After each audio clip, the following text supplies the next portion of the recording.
Hi, B Nation. Welcome back to another edition of the Irish Breakdown Podcast. It's Tuesday, January 17th. That's Ryan Roberts. I'm Brian Driscoll.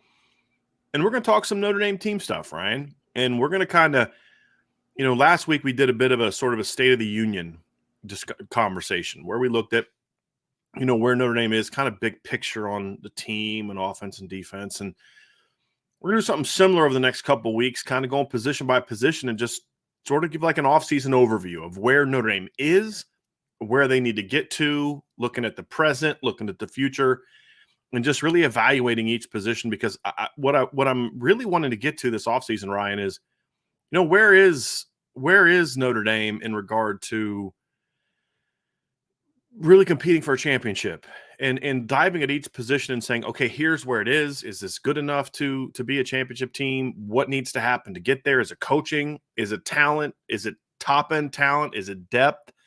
What are those different things? And then kind of project to the future saying, hey, it's not there now, but I really feel like because of the direction it's going with some additions, it can get to, over here. And so those are the different conversations that we're going to have at each position group. And it's going to be fun, Ryan, and just kind of looking at it, because I do think that Notre Dame is a lot closer than people think.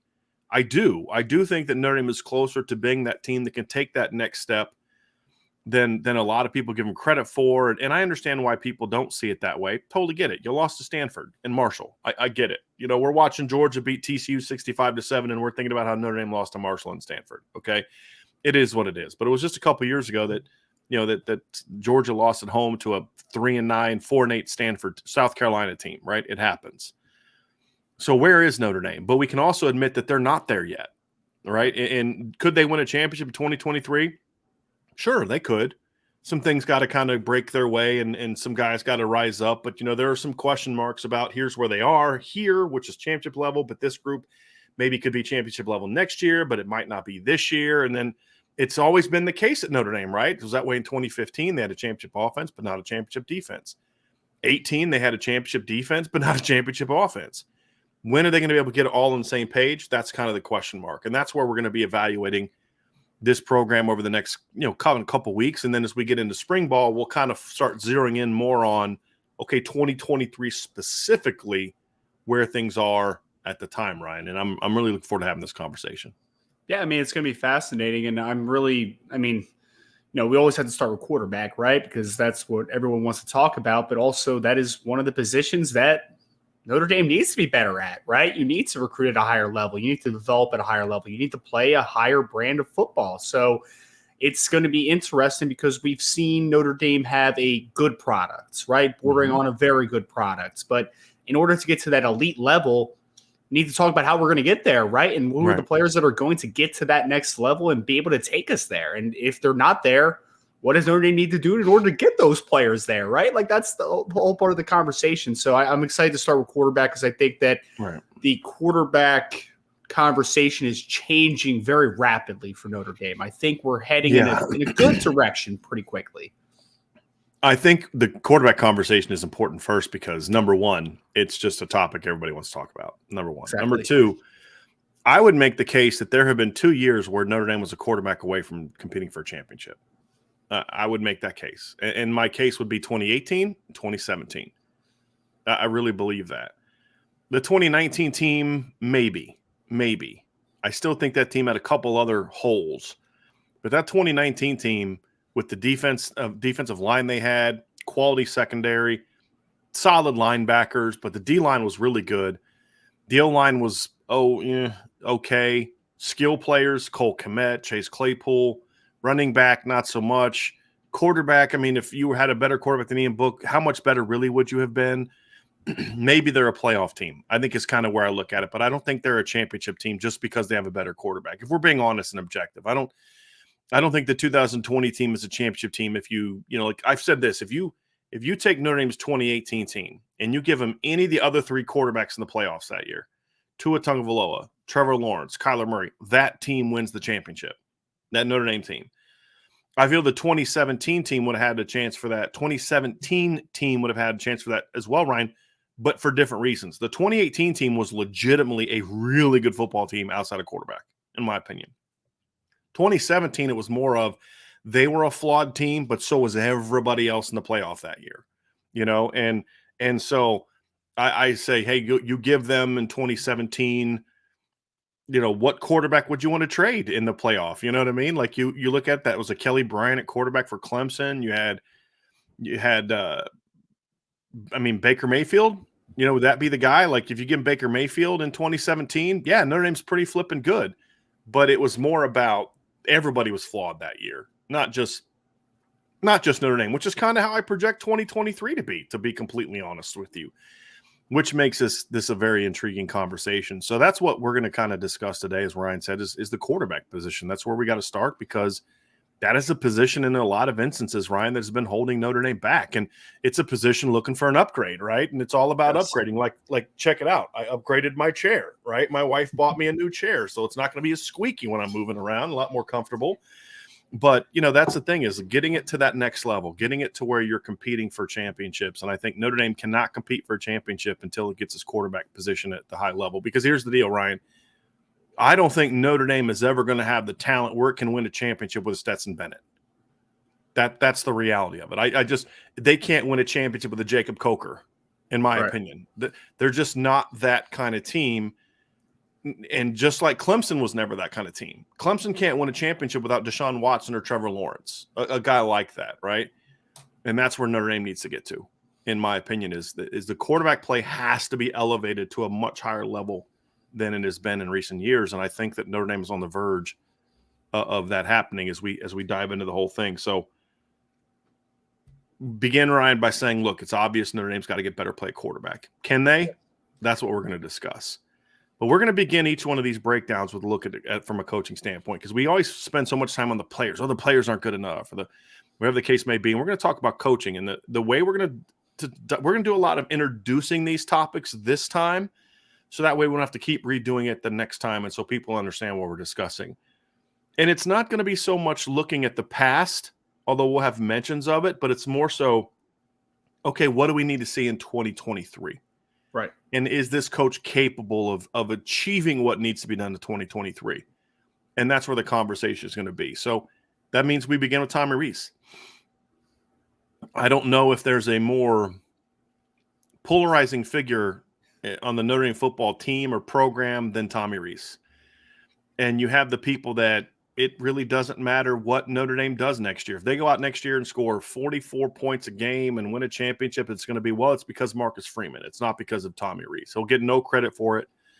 And then there's other people that are willing to defend every bad game that he has and put, it's not because of him. It's because of this. It's because of that. It's because of the other thing.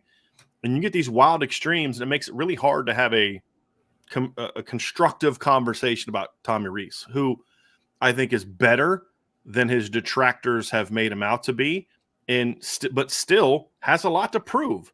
Yes. And I think the part we talk a lot about is the coordinator part. The quarterback coaching part is just as important for Tommy Rees in 2023. And I think that when I look at what has been, I think it's been of a mixed bag. And I think anyone being an objective needs to be able to look and say, I think he got everything out of Ian Book that Ian Book could give. I don't think there's anything he could have done to make Ian Book process information faster, be more willing to take chances. I think you saw the evolution of Jack Cohn, who threw for, I think, more yards in his 1 year at Notre Dame than he threw for his whole career at Wisconsin. It was actually just a shade under what he threw for his career at Wisconsin, but threw for more touchdown passes in 1 year at Notre Dame than he did at Wisconsin, and did that with a not very good offensive line. But then there's been other years where I don't think he's necessarily did a great job of developing a player. I don't think he did a great job with Phil Dracovic, right? I've said that plenty of times. I don't think he did necessarily a great job with Drew Pine this year, although I think by the end of the year he had finally figured out how to reach Drew, and it was more effective. So now he's got a very interesting situation in front of him, Ryan, because he's got a veteran quarterback with a ton of experience that is going to need a mechanical adjustment similar to what Jack Cohn made, going from a different offense. Mm-hmm. But one of the things that impressed me about what Jack Cohn is, you took a kid who was an under center, play action pass, 21 personnel guy, and turned him into a shotgun quarterback in a pretty quick period of time. Sam, Hartman is a shotgun quarterback, but a shotgun quarterback that came with a whole different set of mechanics than what he's going to have at Notre Dame. So how quickly can you get him ready to go? And I don't think that should be overstated, because Sam Hartman, to me, is not a plug-and-play quarterback from the standpoint of you just plug him in and he plays the exact same way he has at Wake Forest. He's going to have to make a schematic adjustment and a mechanical adjustment that's going to determine just how good he's going to be. That's step one for Tommy Rees. Step two is, can you do that while also making sure that you're developing the talented kids behind him, the Tyler Buckners, the Kenny Minchies, and those kind of guys? That's not an easy challenge for a quarterbacks coach, because they all have different needs. Tyler Buckner's needs as a player are a lot different than Sam Hartman's needs for a player. So Tommy Rees is very much going to be challenged, and how he does this year as a position coach. Forget the coordinator part for a second. We'll have that conversation another day. How he does as a position coach this year is going to go a long way towards determining how successful the offense as a whole can be, not just this year, but next year. Because how well he coaches up Tyler Buckner this year, if we're, for the sake of argument in this show, we're going to just kind of work with the assumption that Sam Hartman starts a quarterback and kind of go from there. If Tyler Buckner beats him out, we'll have that conversation. But we're just going to, for the sake of argument, go with that thought today. If he coaches Tyler, if he can get Tyler Buckner coached up this year as the number 2 quarterback, whether it be as a role on the field or what, so rotational role, but more so as a pocket passer, then we're not only going to see this team have success this year at quarterback, but it's going to be poised to have a lot more next year as well. And that's going to be the key for Tommy Rees, and that's the challenge in front of him this year, and it's not an easy task. Well, and I think that just overall, Sam Hartman's a little bit of a litmus test for Coach Rees, right? Because, I mean, you make a valid point, Brian. Like, it is a different system, obviously. It's different mechanical procedures for running that offense, obviously. But at the baseline, you're still talking about a quarterback that threw 110 touchdowns in his career, right? So he's a talented kid. He's been very productive at Wake Forest, obviously. And as long as he assimilates to the system, you would think that he would also be a very talented and productive quarterback for Notre Dame. That would be the assumption. You have to actualize it, obviously.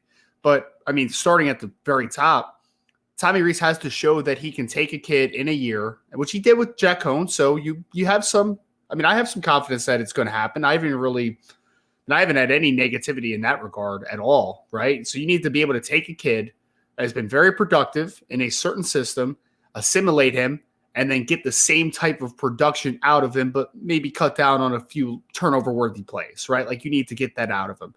And I think that Tommy has the ability to do that, but, I mean, sorry, go ahead, Brian. No, keep going. I'm trying to get better at letting people finish talking. It's one of my 2023 resolutions is I can interject my point after you're done. So I apologize. Fair. That's why I'm muting myself so much more now. Gotcha. That's why I mute myself as well, so I don't do that as well. But yes, it is it's a tough habit to break, man, because I like to hear myself talk as well. So it's not that I like to hear myself talk. It's just stream of thought. Like, hold on, before you move on to that point, yes, let's talk about this point. But now we've already broken off that point again. So please get back on track so then I can have my conversation with that point. It's all good.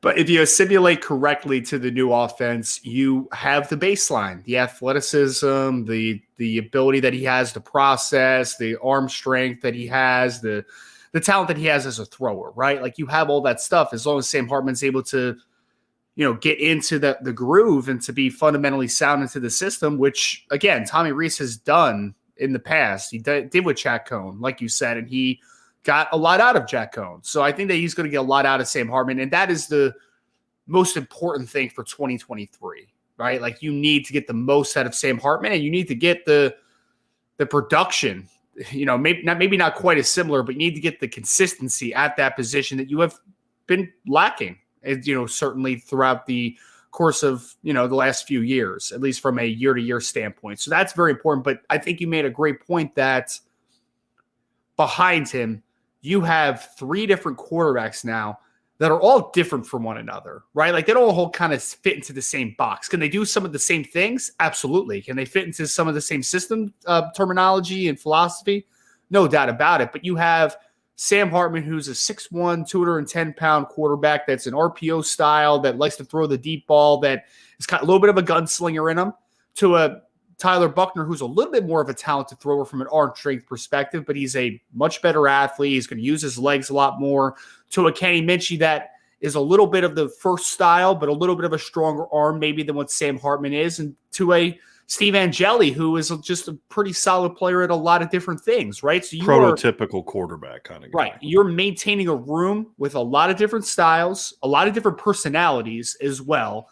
And you're going to have to really develop this room, because this is the future. It's not only the present, it's not only 2023, it's also the future.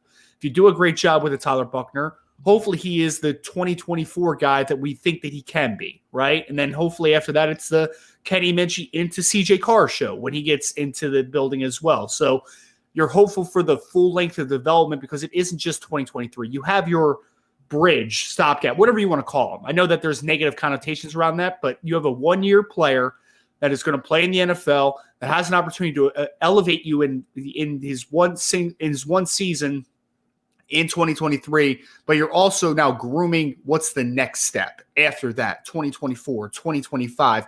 You need to get the best out of this room, because this has been one of the rooms that has kind of held Notre Dame back at points from being a championship level team.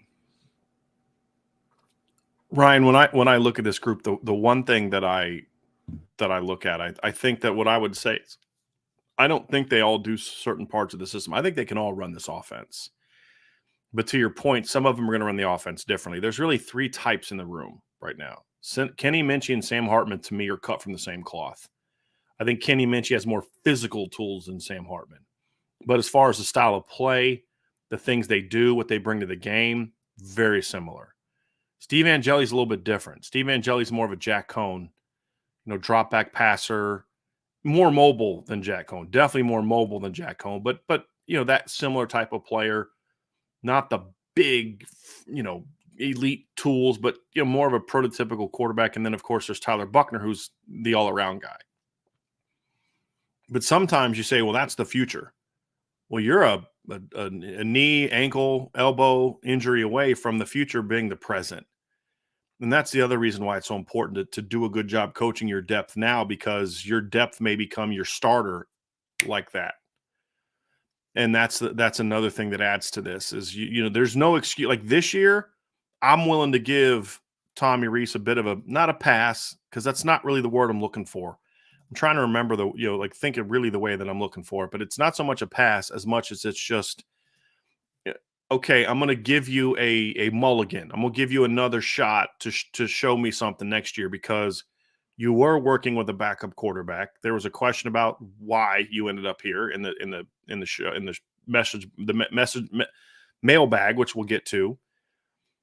But the reality is you were with a backup quarterback who is limited physically and limited experientially. There were some things that Drew Pine did not do this year that I expect Drew Pine to do next year or the year after that, because of the experience that he gained this year. Next year, you don't have that excuse. You didn't have Tyler Buckner. It was once Buckner went down, the room was like, okay, Drew Pine, Steve Angeli, Ron Paulus. Now you're talking about a guy that by week 3 was your backup quarterback, is going to be competing to be your number 3, number 4 quarterback next year. And so that's kind of how you look at it and say, there's no excuse this year, talent-wise. Even if you have an injury like you did last year, you're putting a pretty good football player on the field. Whether that's Tyler Buckner starting and you put Sam Hartman in, or Sam Hartman starts and you put Tyler Buckner in. And for the purpose of this conversation, it's Sam Hartman starts. And that's the thing. And that's why you've got to coach your depth. And so he's got a lot to prove this year, right? He's got to prove that he can get his quarterbacks, as the coordinator, he can get his quarterbacks to grasp the offense the way that he does, without getting some of the mental paralysis that we've seen from some other quarterbacks in the past. I think some of that is due to the quarterbacks. I mean, it's like Jack Cohn in 1 year was able to master the offense in a way, from a reads and a checks and a throwing the ball standpoint, in a way Ian Book couldn't for 3 years, in a way that Drew Pine never did. So I'm supposed to believe that all came from the Paul Chryst offense? No, it didn't. It's because Jack had a mental acumen. Like if Jack Cohn had Ian Book's arm and athleticism, he's a much higher draft pick, in my opinion. Much higher draft pick. Because this part was really good. This part was really good. Now you've got kids, to me, that your talent level has gone way up from what we've seen outside of 3 games the last 2 years. And I would even argue 1, because I don't think Tyler Buckner's talent shined in the first 2 games last year because of inexperience, other factors in it. So there's not going to be the same, I'll give you this one next year that I was willing to do with Tommy Rees this year because of the circumstances. Now, part of that is the circumstances based on how the position had been recruited under his tutelage. We'll get into that later. Yep. But moving forward, I think it's a great opportunity for him to kind of silence some of the critics. Others won't. If Sam Hartman comes out this year and rips it up, let's be real. There's going to be people in this chat and on Twitter who say, well, that's because he was already ready-made. Oh, yeah. He came here, and to a degree, that's true. To a degree, that's true. So that's fine. It is what it is. But the reality is it's still important to this team's success, but also getting Tyler Buckner ready to play. That's the first quarterback that you can look at and say, that's the guy that Tommy Rees recruited, developed, and put onto the field that he's going to really have at quarterback as a starter when you look at the 2024 season. Right. Or if he has to take over in 2023. And that's where his development is truly going to be gauged and evaluated.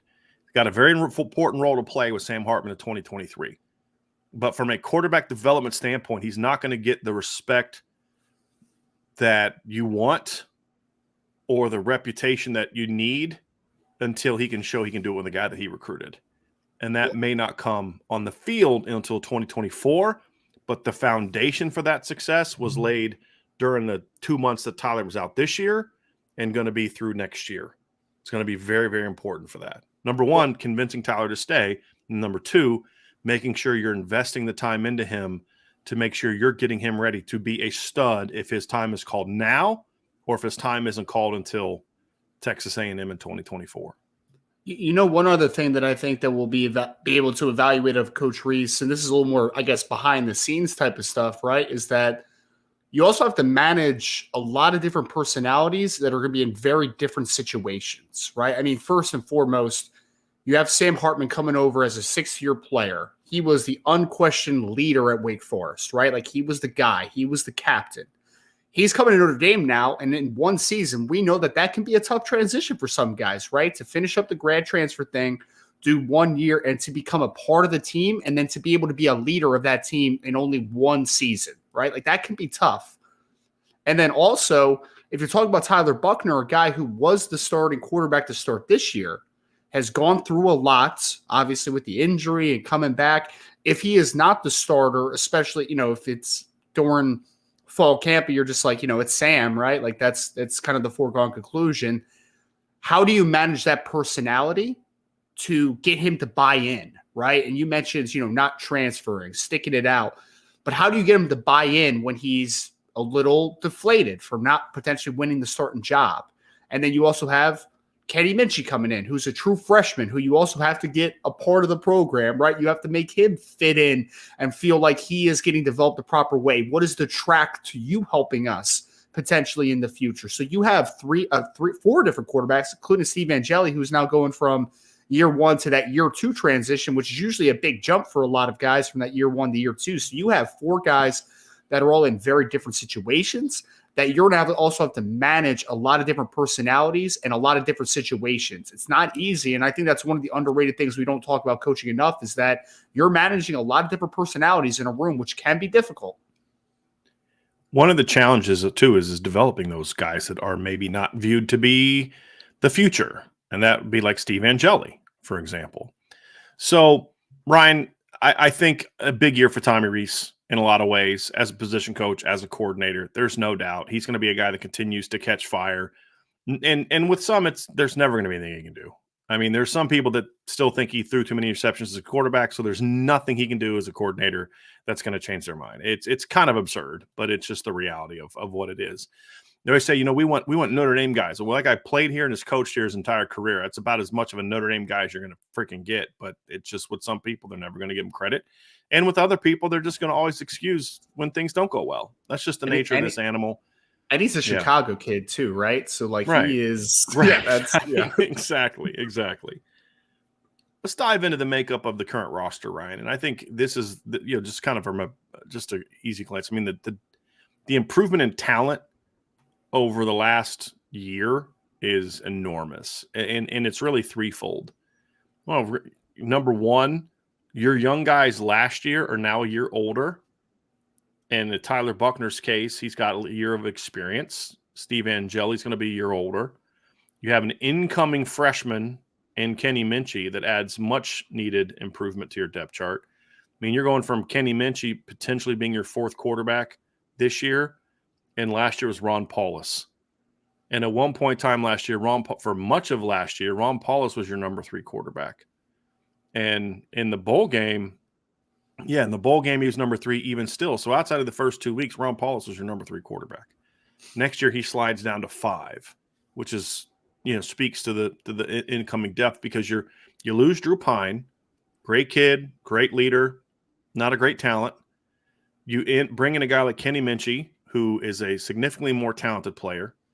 You have the experience jump that you're going to get from Tyler Buckner and Steve Angeli. And then, of course, you add Sam Hartman. So this is as good as the quarterback room has been, in my opinion, since probably 20. I mean, really, it might be the best it's been in a long time, because there was always some weird carryover. So like 2015, the quarterback room was in a really good place going into the season opener.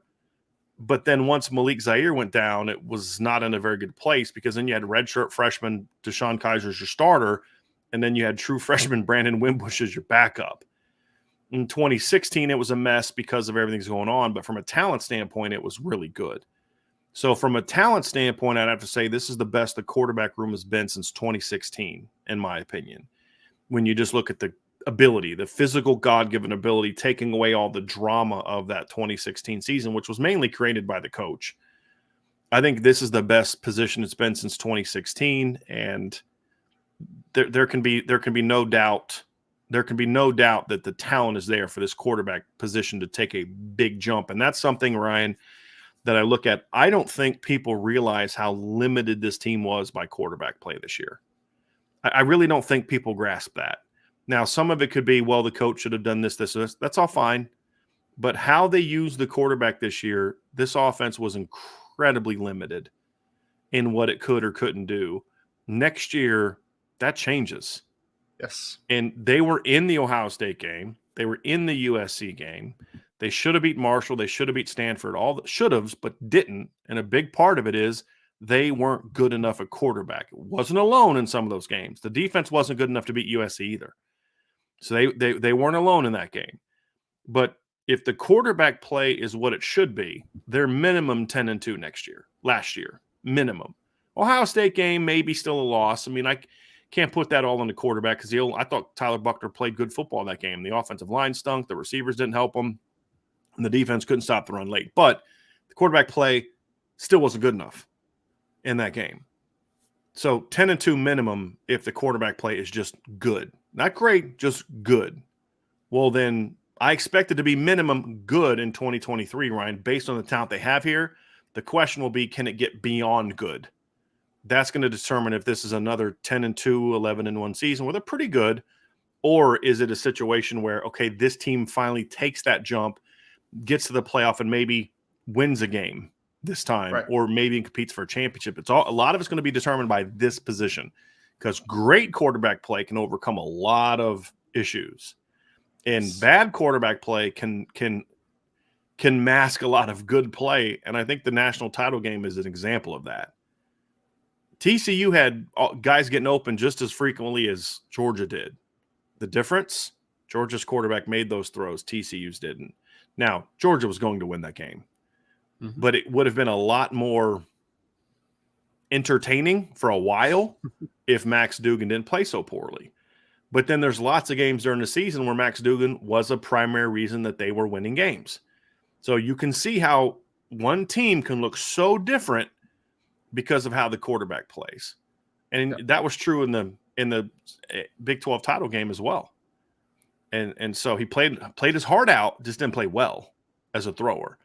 So to me, Ryan, how good the quarterback play is could mask some of the things that we may point to now as being, well, I'm not sure how they are here. That can be masked if you get big-time quarterback play. Will they get that this year? I don't know. But it's possible. And I don't know if I could have said that last year going into the season with Tyler Buckner as a first-year player. And once he got hurt, it was not possible.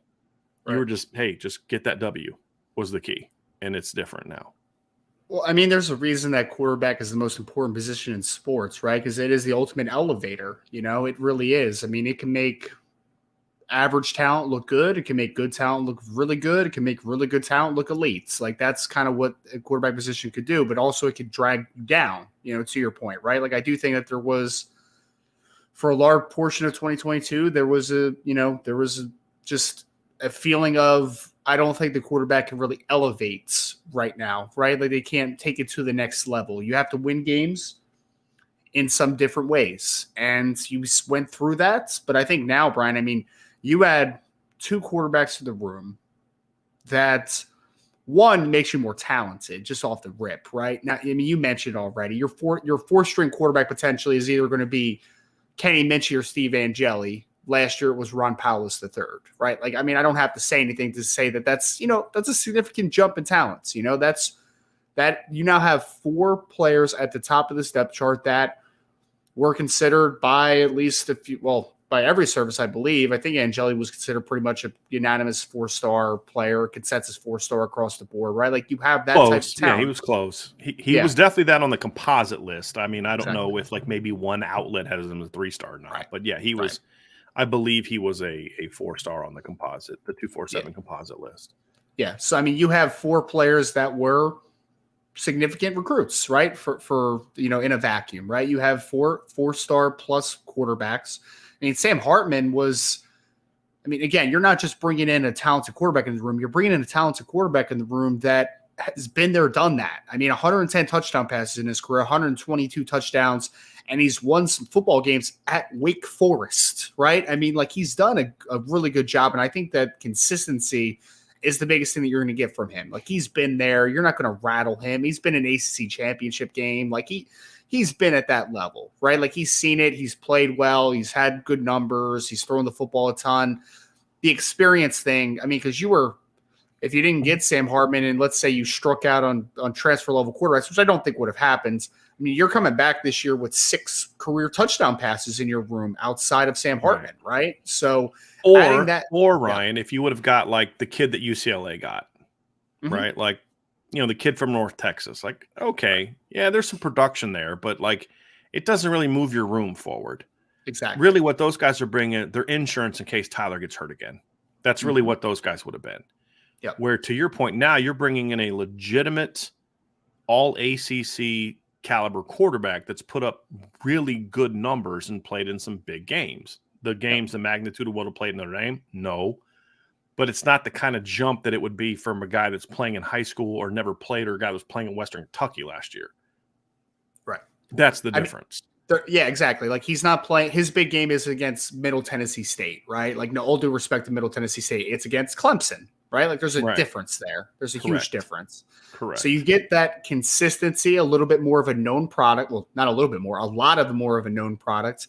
And also you bring in a guy like Kenny Minchey, who, I mean, he's one of, your most talented throwers on the roster now, right? So bringing in that 4-man group now at the top, it's the best situation Notre Dame's been in a while. And I think that you just sit there and you now say, there's insurance, right? Like, if you lose, like when you lost Tyler Buckner last year, it's like, man, you try to figure something new out here, right? Like, Drew Pine just isn't that guy, right? And then it's like in the bowl game, like, even then you're like, Steve Angeli is now your backup. In this situation, Steve Angeli is going to be your 3rd or 4th stringer next year, which is just wild to think. And you now have answers. Like, God forbid Sam Hartman goes down, for instance. You think that Tyler Buckner's going to be all right. Like, he's going to be able to play football and be productive for you. Like, you have answers, you have insurance, you have numbers in that room. And that's what you need, because the more talented players you get in a certain spot, the more opportunity you have to be really good at that position. Like that's just basic thing. You know, it's like the more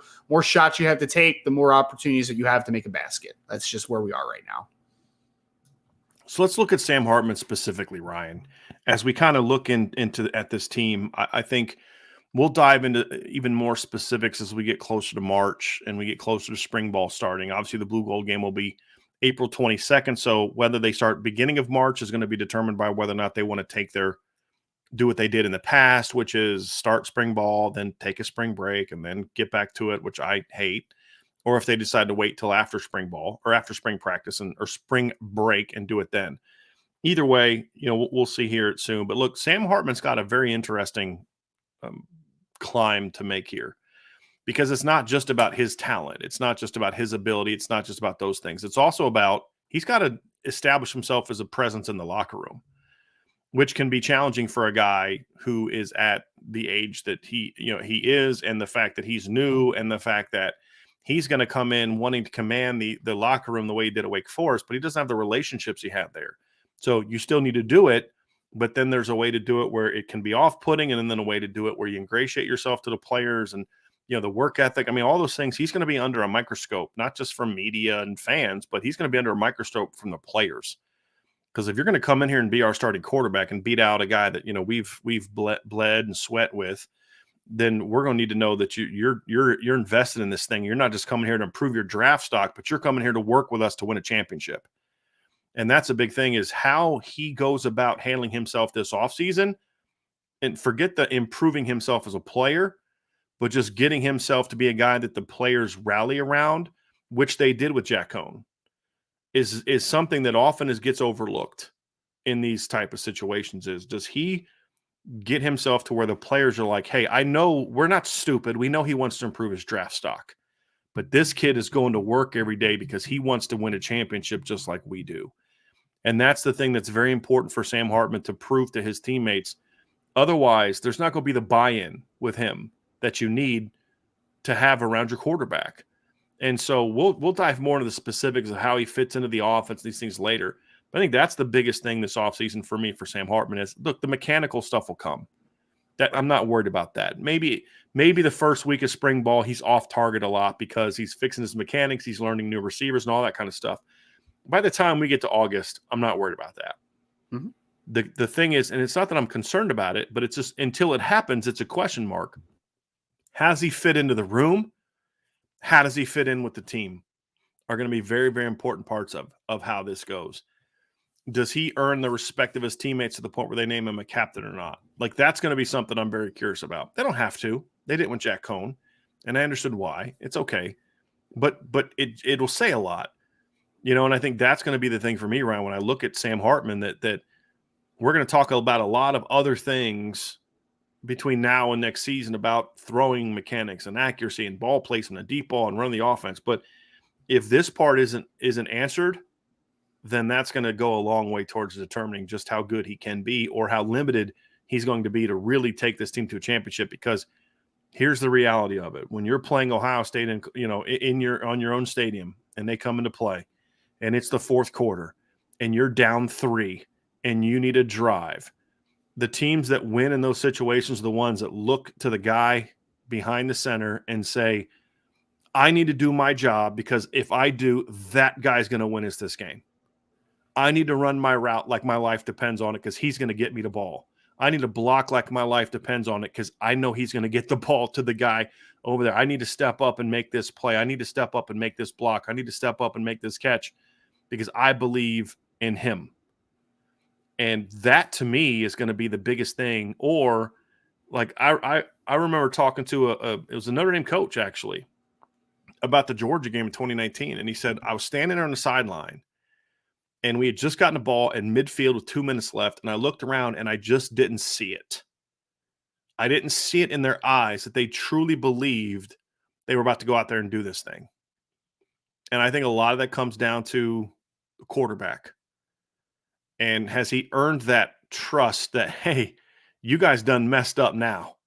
You let us stay in the game. You shouldn't have done that, because we got number 10 back there, and we're about to go do this thing. And I don't think that was always present in the past. And this is going to be the opportunity for this time between starting today, when the players report and start everything, to game one. That's going to be priority number one, in my opinion, for Sam Hartman, if he wants to be the reason this team takes the next step. And it's not just, well, this year helps us get ready for next year when Tyler's that guy. If he wants to be that guy, then it's going to be that aspect that's going to really make it to where, okay, he is the guy because he earned the respect and the trust of the team during the season. And here's the other part. If Sam Hartman is that guy, then Tyler Buckner is going to feel a lot better about maybe not starting. When you're not starting behind a guy that you don't think has earned that job, that's when you want to transfer. Right. It's like, this is bull crap. I've outplayed this guy. I've outworked this guy. He's doing this. He's doing that. And he's just starting because he's a veteran or he's a transfer or they promise him something. When you know a guy like, okay, yeah, that guy. I was talking to a parent of a Notre Dame player at corner who's an older player. And he was like, yeah, my kid's totally good with working through it because he knows he's going to get his chance. He feels he's being developed by Coach Mickens. But it was also like, but he understood why Ben Morrison was playing. And it didn't take the rest of the unit to realize that dude's different, right? So he's not talking about transferring because, I got beat up, I'm leaving. No, it's like, I'm going to get my shot. And there's a pretty good dude in front of me who does things the right way, works hard and all that. Same thing a quarterback. If you feel Sam Hartman's being given this position and didn't have to earn it, then yeah, you're gonna be in your feelings and rightfully so, and you're gonna want to bail. But if you're like, yo, this kid's pretty good and I can learn something from him, this is him being here, I'd rather play, but I'm gonna take advantage of this because I'm gonna learn from this dude, and it's gonna make me a better quarterback next year and the year after that. And that's why I think Sam Hartman conducting himself that way, where he earns and commands that respect in the locker room, is going to be every bit as important, if not more so, than anything he does when it comes to picking up the offense and improving his footwork and improving his mechanics. Beyond just how he executes, this is the most important. These two things, 1A, 1B, how he performs and can he get that command of the team. And I'm talking about like knowing where everybody goes, but just that respect where they look to him and say, that's our general. That's so incredibly important in football. Stetson Bennett was able to do that, right? Mac Jones was able to do that. Trevor Lawrence was able to do that. The great ones, the guys that are champions, are able to do that. Even the ones who don't have the tremendous God-given ability of a Deshaun Watson or a Trevor Lawrence or, guys along those lines. But it's the guys that you say, hey, I will go to war with this guy. Can Trevor or can Sam Hartman get that out of his teammates in the next 8 months? That's going to be a big, big part of this whole conversation moving forward, Ryan. Well, and I think that his play on the field and in the practice field can also elevate not only the team around him from a wide receiver perspective, offensive line perspective, from a team just in general perspective. But I think you said it, Brian. Like Tyler, if Tyler does buy into it, Tyler Buckner, he can learn a lot from Sam Hartman, man. Like he's been there, right? Like he's thrown 77 touchdowns in 2 years. He can kind of figure out what's made this guy successful. You've thrown what am I 3. missing? Exactly. Yeah. That's for your career. Right. I mean, and that's where it could be beneficial to not only the rest of the team, not only the offense, but to the quarterback room. Like it can be. And it's so important, especially at the court, because like, let's take one of the other guys that are transferring in, right? Like Javonte Jean-Baptiste. Like, I think we both believe that he'll be a key contributor for Notre Dame this year, that will play football and will give them good production. But the fact of the matter is that he's a defensive end, so he can kind of settle into the back, right, a little bit. He's not going to be in front of the camera. He's not going to be in front of the microphone consistently. Sam Hartman is a quarterback. And inherently, no matter what you want to say about it, whether he has the C on his chest or he doesn't have the C on his chest, he's a leader. He is. Guys are going to look to him because quarterbacks are the guys, right? And they are inherent leaders. Whether he's ready to do it or not, he is going to be looked at as that guy by this team if he wins the starting job. And he'll have to step up to the plate. He'll have to take that step, and he'll have to lead by example because the team needs him to do that, right? Whoever the quarterback is, they need them to do that. And I think that you look at Sam Hartman and you say, 4-year starter, He's played a lot of football, been successful, been an all-ACC kid, has played in an ACC championship. Like, you would think that he would be able to make that move and make it well and be able to get guys to buy into him. But until you see it, it is a question mark. It is, because some guys' personalities don't mesh well together sometimes, right? Sometimes a guy comes in and he's a little bit standoffish because he knows that he's only going to be there for a year. I don't think that's going to be the case for Sam Hartman. I think that players are going to buy into him. But at the end of the day, you're bringing in a kid at the most important position on your football team for 1 year, right? Like, he's not going to be here for 4 years. You're not going to have to develop this relationship and give it time to develop a deep relationship. You have a year to get to know Sam Hartman and to see what makes him tick and what he could do and how he fits into the culture of the program. So I think it's very important, because that is, again, whether he has the C on the chest or he does not, Sam Hartman needs to be a leader of your football team next year. He has to be. If not, it's a failure. Because the quarterback's the captain, no matter he's got the C on his chest or not. On the field on Saturday afternoons or evenings or whatever, he's the leader of the offense, right? Like, if he's in the huddle talking, no one with a C on his chest says, hold on a second, I want to talk now. No, hold on a second. You can take that C, shine it up real nice, turn it sideways and stick it up, because I'm the quarterback, right? That's the reality of it. But that's got to be earned, because if you're trying to be that way and I don't respect you, you know what? I'm going to be like this when you're talking. So that's going to be an interesting part of this. There's nothing about Sam Hartman that makes me think he won't be that way from what we know. Yeah. But again, it's still got to be proven. Then you look at Tyler Buckner, and how he develops over the next year is going to be so incredibly important. It will not shock me if at some point in time this year, Notre Dame needs Tyler Buckner to come off the bench and play. I mean, they're going to. I mean, Sam Hartman's been knocked out of games before. There's going to be games where, look, I mean, the whole reason that you're bringing Sam Hartman in is because you're trying to win a championship. Mm-hmm. Well, part of that is if you're not playing well in a game and we might lose the game, guess what? I got to put the other guy in if it's going to help us win a game. And this isn't about feelings. This is about winning games, right? And so that may create tension or whatever. I don't really care. But the reality is I got to do what I need to do to win this game. Right. If they do that, then you've got to develop Tyler Buckner accordingly. But the other part of that too is Tyler Buckner has to be locked in up here. And that's going to be the interesting part is, I fully expect Tyler Buckner to go out this spring and battle his butt off. And the challenge is going to be a whole lot different for him than it was last year. He was clearly the most talented quarterback in the room last year. Clearly. There was never a real quarterback battle last year. We said this for a long time.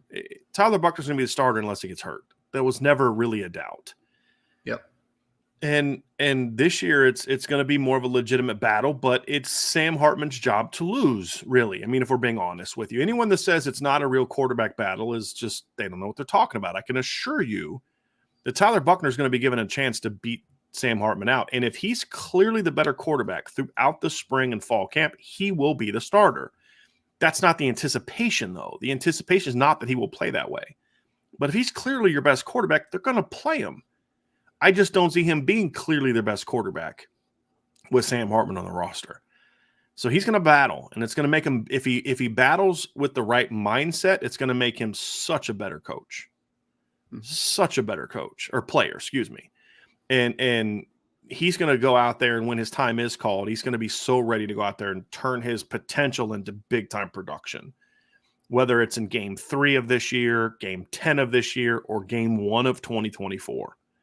So you've got to coach him up, but in an instance like this, where this kid kind of thought he was the guy, and now he's not the guy, where is his mindset at? If his mindset's in the right place, this is going to be a great year for Tyler Buckner, and he's going to be a much better player coming out of this than he was going into it, even with the loss of experience that he would gain by being a starter for 12 games in the regular season this year.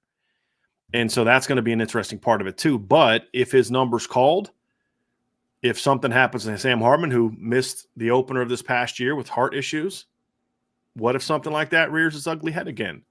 Yep. He's had injuries in the past.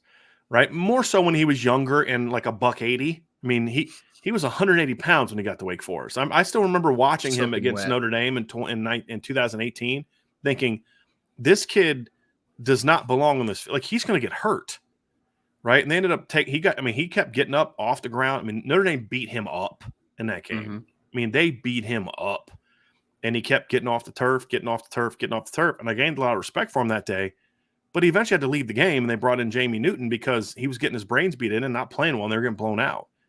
So he was thrown into the fire earlier than he should have, if we're going to be completely honest. But it's partly why he became the quarterback he became. It's because he went through those trials, and a kid that, like him, could have easily been rattled by all that and be like, I don't want to get hit anymore, but it made him tougher, made him better. So, but we can't guarantee that he's going to be healthy all year. We can't. Right. Jack Cohn missed time last year. He got banged up a little bit, right? Tyler Buckner got hurt this year. Ian Book's been banged up in the past and has had to grit through some pain because they didn't have another quarterback. So, to me, Ryan, I look at it and say Tyler Buckner's got to be mentally ready to battle. And if he doesn't win the starting job, to stay locked in and prepare. This is one of the most challenging things for a backup quarterback, is prepare with the mindset of a starter. And that's where having a veteran like Sam Hartman could really help him if Tyler's mind is in the right place. I think that it is, but again, just like with Sam Hartman, become a leader. It's one thing to say it and to think it and to have evidence that it will be that way. It's another thing to actually go through this and be that way, because a quarterback battle can tear a locker room apart if the quarterbacks don't handle it correctly.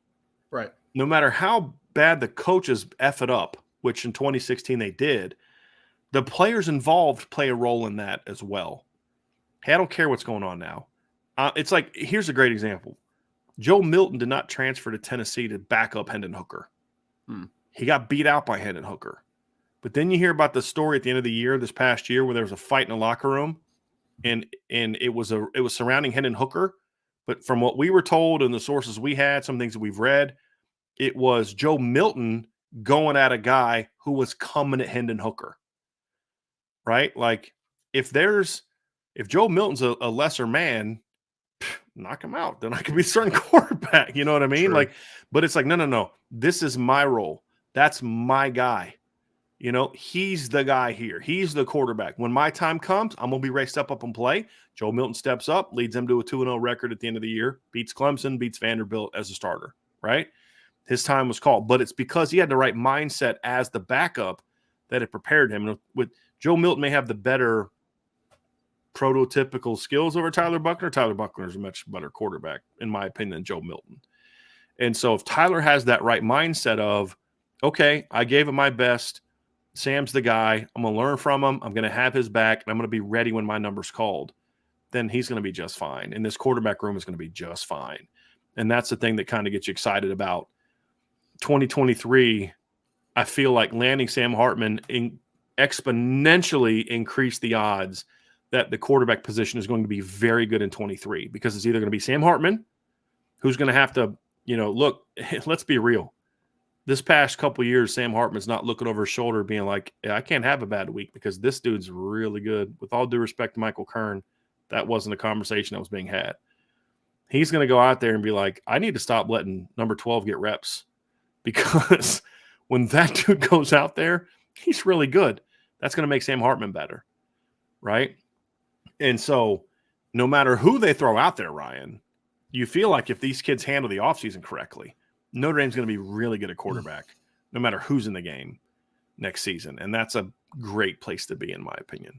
Well, I mean, for Tyler Buckner, I think there's a twofold thing for me that I'm going to be curious watching, because I agree. I think that he is going to compete his butt off, and he's going to come ready, and he's going to do his best to be the starting quarterback for Notre Dame. I do believe that. But the one thing about Tyler is that he's a very reserved young man, right? Like, he's not a huge talkative guy. Like, he just kind of, just does his thing and just whatever, he's just a little reserved in that sense. He is going to be pushed for a massive competition here, right? I mean, like you said, last year, wasn't really a competition between him and Drew Pine. You knew what the answer was going to be as long as Tyler Buckner didn't mess it up, right? As long as there wasn't an injury in fall camp, that type of thing. I want to see Tyler Buckner come out and play a little pissed off. I do want to see that, right? Like I want him to compete at a level this winter into the fall where he's competing like he is going to win this starting job. I want to see that. But if he does not win the starting job, which again, it's kind of our assumption right now, I need to see him buy into the role that he is going to be, with the rest of the year, because there is still an opportunity, even if he isn't the starting job, for him to get a lot out of this season, man. There's a lot to get out of it, right? Maybe you have a full season of staying healthy for starts, right? You're able to keep your body healthy, keep going, continue to build up. You learn from a guy in Sam Hartman who has had a lot of success. You also get another vantage point. I mean, we obviously haven't talked to Tyler directly, but I think he's talked a little bit about, being able to see kind of the vantage point behind Tommy Rees and see how he calls a football game in the box and be able to see that perspective. Well, this is another great perspective. You get to share a room with a guy who has had a lot of success in college. You get to see what he does. And I know he shared a room with Jack Cohn, but again, Jack Cohn was a good player at Wisconsin, a real good player at points. But Sam Hartman's a record-setting quarterback from the school that he played at. So you're able to look at him and say, that guy's had a lot of success. How do I get to that point, right? How do I get to that level of consistency and that level of production? So I think that Tyler Buckner, I need to see competitive early. I need to see a guy that doesn't go down swinging. I don't want to see him just kind of fall to the wayside, fall to the background and be like, Sam's the guy. I'll just ease along in this quarterback competition. Like, no, I want to see some fire out of Tyler. Because if he doesn't, he's not going to be ready when his numbers call. Well, not just that. That's true. Yeah. Big picture, he's not the guy. Yes. But even more importantly, looking at 2023, he won't be ready to come in and play to his potential when his number is called. Again, Sam Hartman could clearly be the best quarterback on the roster. It's how Malik Zaire in 2015 was clearly the best quarterback on the roster. I've said this lots of times. If Malik doesn't get hurt, even with Brian Van Gorder as the defensive coordinator, I think that team's in the playoff. I don't think they win a title because they had Brian Van Gorder as defensive coordinator. Yeah. But that team could have been really special if Malik doesn't get hurt. He lasted, 1.5 games. That's it. He's a tough kid. He lasted 1.5 games, and he had a freaky injury where he made a check, and he runs, and he gets rolled up on, and he's out. It had nothing to do with the offensive line. Couldn't pass block, or he got beat up, or he was scrambling and got his shoulder hurt, or anything like that. It's just somebody fell on his leg wrong. That could happen to anybody. Yep. And so that's the whole point, Ryan, is if that happens to Sam Hartman, or if he's going through a stretch against, if he's not playing well, and you need to be able to call on, if you have to call on Tyler at some point in time, whatever the reason, if he doesn't have that mindset, then he's not going to be ready to play. Exactly. And he's not going to be ready to lead. He's not going to be ready to play at a championship level. And that's why we're talking so much about the psyche of these guys, because we've talked a lot about their talent. We'll talk more about it in the future, but I don't think this part is properly understood. And it's going to be up to Tommy Rees as the coach to manage all those personalities and manage all those expectations, and being honest with players about here's where you are and here's what the expectations are, and making sure that everybody feels he's invested in them. Because if every quarterback in the room feels he's invested in them, no matter what their role, then they're going to stick around. That's the reality of it. I said this before. You got a kid who didn't play hardly at all, who said that coach is still invested in my kid. Why? Because of his actions in the practice field and in everyday life. Other kids who are playing who don't feel that the position coach is invested in them. That's an important thing when it comes to the unity of a room, the health of a room. Yep. Those things are very important. So the part's going to be up on Tommy Rees, but then it's up to the players to say, here's what your role is. Here's what I need you to go do, and then go do it. And it's very important that, because if one of these two guys doesn't do what's needed, then the room's not as in good of a shape. Because then if Sam's the guy and he doesn't do what he needs to do to gain the respect of his team, then the offense won't be as good as it needs to be.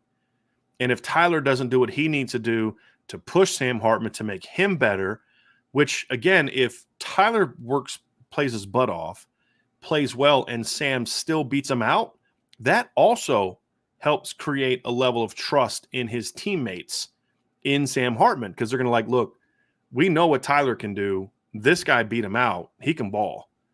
And then there's the other part of, hey, can you establish leadership? But they're going to need Tyler to be that guy too, because sometimes if you're not the starter, you can be the reason that there is a cancer in the locker room because you're running your mouth to your friends, or your friends are coming to you pissed off because you're not the guy, and you feed into it. Yeah, this is bull crap. I'm going to hit the portal.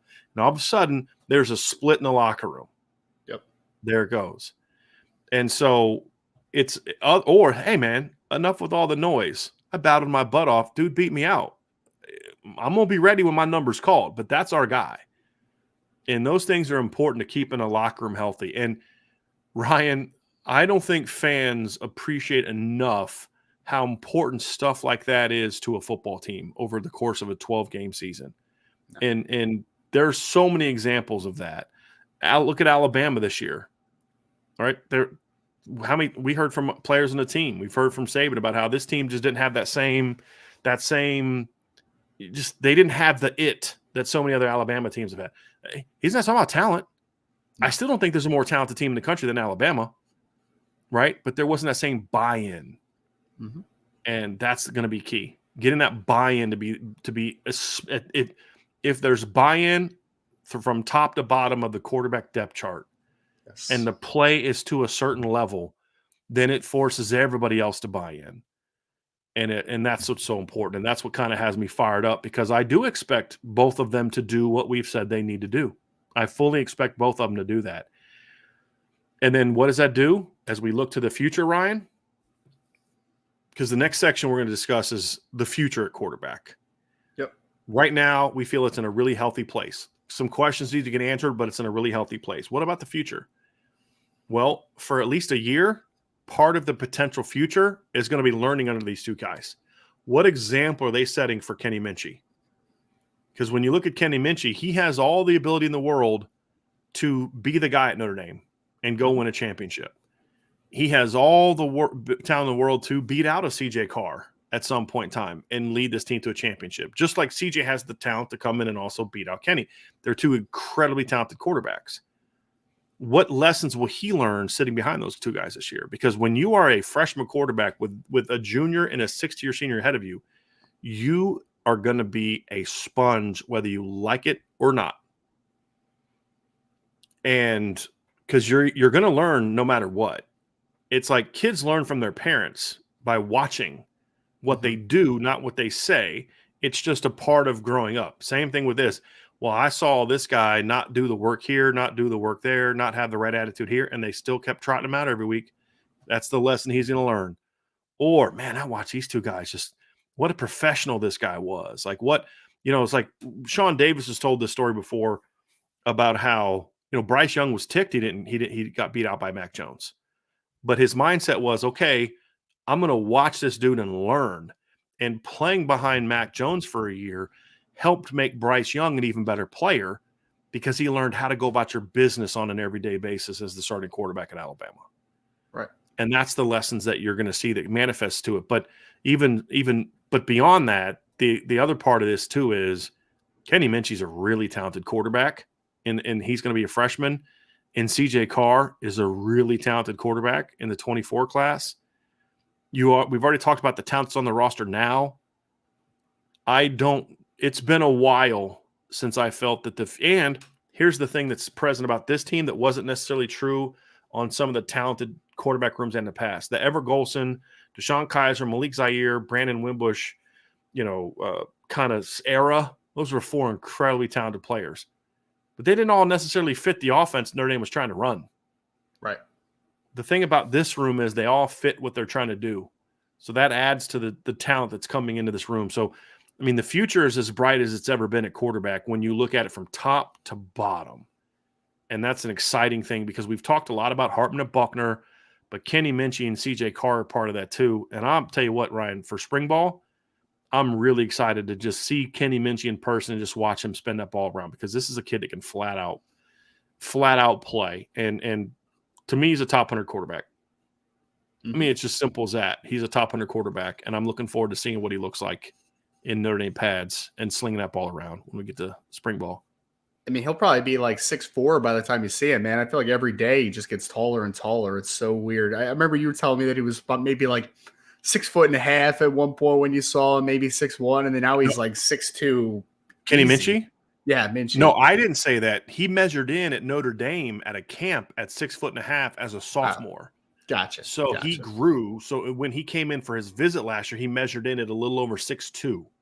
Mm-hmm. And so it was Notre Dame. Yes, I did Yes. relay that story, but it wasn't me. I didn't see him at that camp. It Gotcha. was Notre Dame measured him at 6'1.5". So he Yeah. definitely had a sprout his last couple of years. Yeah, and if anybody here just watches his junior film compared to his senior film, like you saw that even further, and he was probably about 6'1" as a junior, and then he got up to, again, Brian just said, hair over 6'2". So he filled out tremendously as well. So I'm interested to see it too, because he'll be like physically, he'll just be about ready to play from a physical perspective, right? Like obviously there's a lot that goes into developing quarterbacks, right? It's the mental side of the game, it's the consistency, footwork, all that great stuff. But Kenny Minchie's going to come in.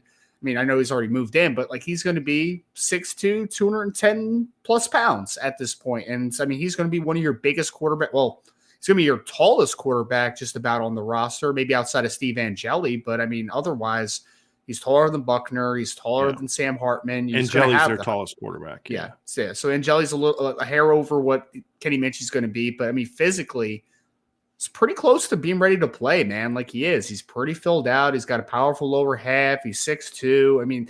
A lot of good things to work through there. And I think that he fits the offense incredibly well, to your point, Brian. Like I think that's the good part about what him and CJ Carr bring to the table, is that they're slightly different players, but they both are cut from the same cloth. They are, they're both 6'2", 6'2.5" type of quarterbacks. CJ is slightly taller than Kenny. Yeah. He's going to be 6'3" by the time he gets to Notre Dame, if he's not already 6'3". Yep. And they're both pretty good athletes, but more than anything, man, they are really on-time passers, accurate, can throw to multiple levels of the field. Like there's just a lot of parallels to what Kenny does well, to what CJ does well. So the next step of football for Notre Dame is that you're bringing in quarterbacks that fits very well. And then it's going to also make it easier potentially for Tommy Rees to look at Kenny and CJ together and be like, you guys are kind of similar. So like I can teach you in a similar-ish type of way. That's key. That's key. Because here's the thing that can hurt a quarterback's coach more than any other position. There's other positions where this is true. Offensive line, it can be this way. But as a receivers coach, there are certain principles of footwork that are true no matter who I'm talking to. So like I explain to my players in fall camp, you're going to hear me yell a lot, because the reason I'm yelling, not yelling at you like screaming, but the reason I'm yelling at a player on his technique over here is because I want you all to hear it, because it's going to be true for all of you. This is what I'm looking for from a technique standpoint. Now, certain players have certain skills that they can't do some of the intricacies as well as I want, but there's going to be things like stem, attacking leverage, minimizing your footwork, sinking your hips at the top end of a route, sticking that top end, leaning a guy out. All those things are going to be needed and desired no matter what specific skill set's running that particular route. Now, I may have a player that I do some other things with because he has a unique skill set or a limited skill set, but those things are going to be true no matter what. And so when I look at like the quarterback position, however, the years, there's very different skill sets.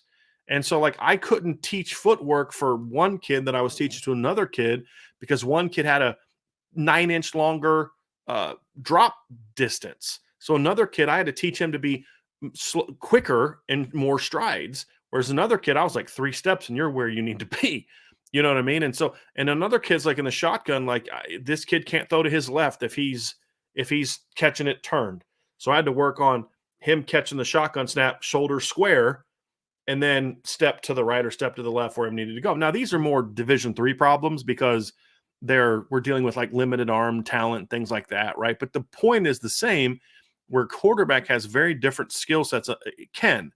And that's very much been true in the past, because when you're coaching up Ian Book and you're coaching up Phil Dracovic, you're coaching up two quarterbacks who are in different universes as far as their skill sets and their tight stop play style and mechanical play and needs and wants and all those kind of things. Same thing if you're talking about a Brandon Wimbush and an Ian Book, or a Tyler Buckner and a Sam Hartman. There's very different players with very different mechanical needs. CJ Carr and Kenny Minchey, as you said, Ryan, are very similar players in that regard. I do want to talk about Kenny Minchey here real quick, Ryan, because I got to tell you, I'm very curious to see his projection at Notre Dame. And there's going to be, I've even heard people talk about he's going to be ready to play as a freshman. I don't know about all that. I need to see him play. He missed half of his year, but here's the thing I like about him. And we'll get to CJ in a second, but just focusing on Kenny is he's very much a modern quarterback. And what does that mean? A modern quarterback still has to do the same things quarterbacks in the 80s did. You've got to be able to throw on time. You've got to be able to throw with anticipation. You've got to be able to attack all levels of the defense if you really want to be a championship quarterback. There's guys in the NFL that put up monster numbers, Ryan, that just can't win a playoff game. Why? Because in the playoff, you're playing a good team every week, and you've got to be able to attack all the levels, and your quick game, dumping, short to intermediate game, nonstop is just not going to be good enough unless you just got dudes everywhere around you, right? And so you can watch a Josh Allen make some big mistakes in that game against the Dolphins, but then you're like, why'd they win? Because he made some just insane down the field throws that nobody else in football, not named Patrick Mahomes, can make. Brian, Right? can I tell you a ridiculous stat on Josh Allen? So in that fourth quarter of that game, they were winning the whole fourth quarter. His average depth of target in that fourth quarter was 29 yards. Right. It's insane. Right. Who does that? Who does that? And then you've got Kirk Cousins who's throwing 3 yards down the field on a 4th and 8, right? So, but the point is that's all true. You got to be able to do all those things. But here's, to me, what I mean by modern quarterback. You've got to be able to play off script. Mm-hmm. You've got to be able to do things when things break down. You've got to be, to me, a guy that can throw off platform. And that means like while you're moving, and off platform to some means also different arm angles. And that can be true. I think they're kind of two different things, but also a guy that can change arm angles. That's not needed in my opinion, Ryan, but when it's there, it's beneficial. The bowl game was a perfect example. There were two plays that Tyler Buckner made in that game that if he doesn't have the ability to kind of change his arm angle, he's just you can't make those plays. It was the early little like dump down to Jaden Thomas. Yep. And then the other one was the throw on a drag route on the over route to Jaden Thomas. The guy's right here. If he tries to throw like this, the ball's getting batted. He threw like this and it hit him on stride. That takes a very unique skill set. And to watch him do that is like, okay, you can try to teach that, but usually by the time a guy gets to college, that's harder to teach. Yes. I mean, you saw the Simses trying to teach that to Jack Cohn. We didn't really see that from Jack once we got to the season. Because once you get back to the games, you're going to revert back to what your body knows, right? And so Jack did a better job of throwing while moving off platform. Like you think of the throw against Toledo. I don't know if that's a throw that Jack Cohn could have made at Wisconsin a whole lot. That's the one where he kind of moves around, climbs, and hits Michael Mayer kind of moving around. And so you saw some of that, but just being able to kind of throw here if you need to, or turn, drop it down and go like this, or go like this, or do all those type of things, throwing on the run. Because I have found that guys can throw with different arm angles tend to be really good at throwing on the run. Because throwing on the run, it's hard to throw with the same throwing mechanics on the run because your body's just different. Your feet are in a different place. And so Kenny Minchey brings a lot of that. Now, he's not a runner, but he's a good athlete that is mobile. But he's a guy that does it from – that's the other thing is as much as I love watching Josh Allen play, I would rather take a guy with his skill set that likes to kind of move around in an attempt to buy time to throw it more so than run it as much as he does. So that's why I kind of like Patrick Mahomes a little bit more than a Josh Allen because – Patrick Mahomes could run for a lot more yards if he wanted to. He just uses athleticism to buy time. They're both great players, but you get the point. And that's kind of how Kenny is. And so I love all those skills. The question that I have, and it's not a question is I don't think he has the skill, but it's always the question in jump is there are some throws that I want to see him make at the next level in the spring. They're going to tell me a lot. Can he bang that 20-yard comeback on the sideline? Can he throw that 10-yard deep out to the field that they'll ask him to throw at times? And what does his deep ball look like? Because we've seen it on film. He's got a good arm. I want to see what it looks like at Notre Dame. those are the things that I look at and I say how those questions get answered are going to tell me a lot about his ability to play now if his number's called, right? But it's also going to tell us a little bit about, okay, what's the upside of this kid? Because if he can make some of those throws now before he spends 2-3 years in the Matt Bayless strength program, you're going to be like, okay, when this kid really fills out, he's going to be really special. So I love the upside. I love the talent. But those type of throws are going to be the ones that I need to see from Kenny Minchie to say, okay, that's like, for example, Ryan, I have him as a 4-star player right now, top 100 player on our grade. Yep. But I gave him a 4.5-star grade, which is that of a top 50 guy, not a top 25 guy, which is the 5-star upside grade. I didn't give him that because those are the throws I'm still not sure if he can make because we just didn't see him get a chance to make a lot of those in high school. Mm-hmm. And so, like, he can throw the over routes. I mean, great anticipation, great timing with good zip and all that. But can he bang those really hard routes? That's the only question that I have. And it's a question from just not seeing it as much as opposed to questioning if he has the talent. That's what I'm curious to see from him this spring, Ryan. What are your thoughts on that? Yeah, I mean, that was one of my biggest disappointments about the All-American Bowl was that Kenny wasn't there so I could see him throw in person a little bit, to see what it looks like. Because, I mean, the biggest things that pop off the screen for him on the film, and I think some stuff that you already alluded to, was the anticipation that he plays with for his age is fantastic. The accuracy he throws with is fantastic. He has really good ball placement overall. All those things they're needed. They're things that you want to have, and they're things that he does have. But the difference between, and this goes not even from just like watching a huddle film to real life, but this is like watching film in general, right? Like I could watch a player in all 22 and I'd be like, what the arm strength looks like. And I kind of compare it to other players. I'm like, okay, this is what I think the arm strength is. But then you see it in person and it's just difference, right? Like it's just, you can't really quantify seeing a player in person and seeing the pace of the football, the ability to throw with different anticipation and throwing with different paces to their football, taking something off a little bit, throwing with different arm speeds. Like those things you can't really get a great feel on because the one thing about Kenny in high school was I don't think he threw with a ton of intended velocity all the time, right? Because his anticipation was so good that he could just get the ball out there because he knew that's where the spot's going to be. That's where I need to get it to. I don't have to throw the ball through a wall. And that's what his offense asked him to do. Exactly. Right. And you don't have to throw the ball as hard as you can in that setting, right? Because as long as I throw it on time and in the right window, I can get the ball there. In a spring opportunity now, that 20-yard comeback that you're talking about, that's going to be against a guy that, maybe I don't know how much Cam Hart will be involved, but like let's say it's a Benjamin Morrison who's going to be able to close on that football. The route that I'm talking about is a boundary throw. Yes. Like I'm not talking about the come back 20 yards down the field from the far hash. That's like, okay, who can make that throw? Josh Allen, Pat Mahomes. That's a different type of throw that I'm not asking him to make. Yep. 20-yard stop route to the field, that's a different story. But a stop and a drive or a comeback or an out are completely different animals when you're talking about 20 yards into the field. So it will be against the Benjamin Morrisons. It will be against the Christian Grays potentially and whoever those boundary guys are. Correct, right? And it's a much more tighter window throw because if you're throwing a 20-yard comeback to the field, you're doing it because the corner completely bailed. And it doesn't have to be like because you're not throwing – you never throw a 20-yard comeback or 20-yard out to the field if the guy's covered tightly unless you're one of those elite of the elites.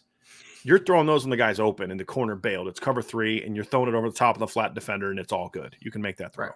Yep. We're talking about that 20-yard comeback where the corner's kind of playing it tight, and you've got to hammer that thing to the sideline. Exactly. It's a fat ball, right? Because no matter how good your anticipation is on that throw, I mean, Benjamin Morrison, those Christian Grays of the world, they're still going to be on the back hip, right? Like they're still going to be right in your hip pocket and be able to break on that football. And that's the difference between high-level arm strength and good arm strength, right? Like there's the differences that you want to see in that setting, especially because the talent level around you, and I know, he plays against some good competition in Tennessee, but the talent level that he's about to get pushed against is obviously at a high level, much higher level, right? You didn't see Benjamin Morrison's on a week-to-week basis. You didn't see Christian Grays, you didn't see Cam Harts, you didn't see those types on a week-to-week basis. Just being able to play in that offense and be able to hit those tighter window throws, that's going to be the separator. Because if he can hit those throws, Brian, with the anticipation level he plays with the general athleticism he has, with the accuracy he plays with, then he has a chance to be a star, right? Like that's the difference maker type of thing. So I'm excited because I'm sure I'll be hopefully able to get down to a spring practice this year and hopefully be able to see him throw in person as long as he's healthy and all that good stuff. Yeah, we'll have to work on that here as we get closer to it. And with CJ, I just want to briefly talk about CJ Carr right now too, and we'll have plenty of time to talk about that. I mean, all the intangibles are there, right? I mean, you've already seen it. You know, he comes from a football family. Obviously, his grandfather was a national championship coach at Michigan. Well-respected coach as a person, as a coach at Michigan.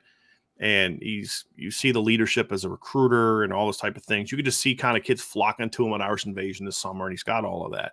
Very nice kid, very humble kid. Like you've engaged with him, I've engaged with him. He does not engage with you like you'd expect from a 5-star quarterback comes from a famous family.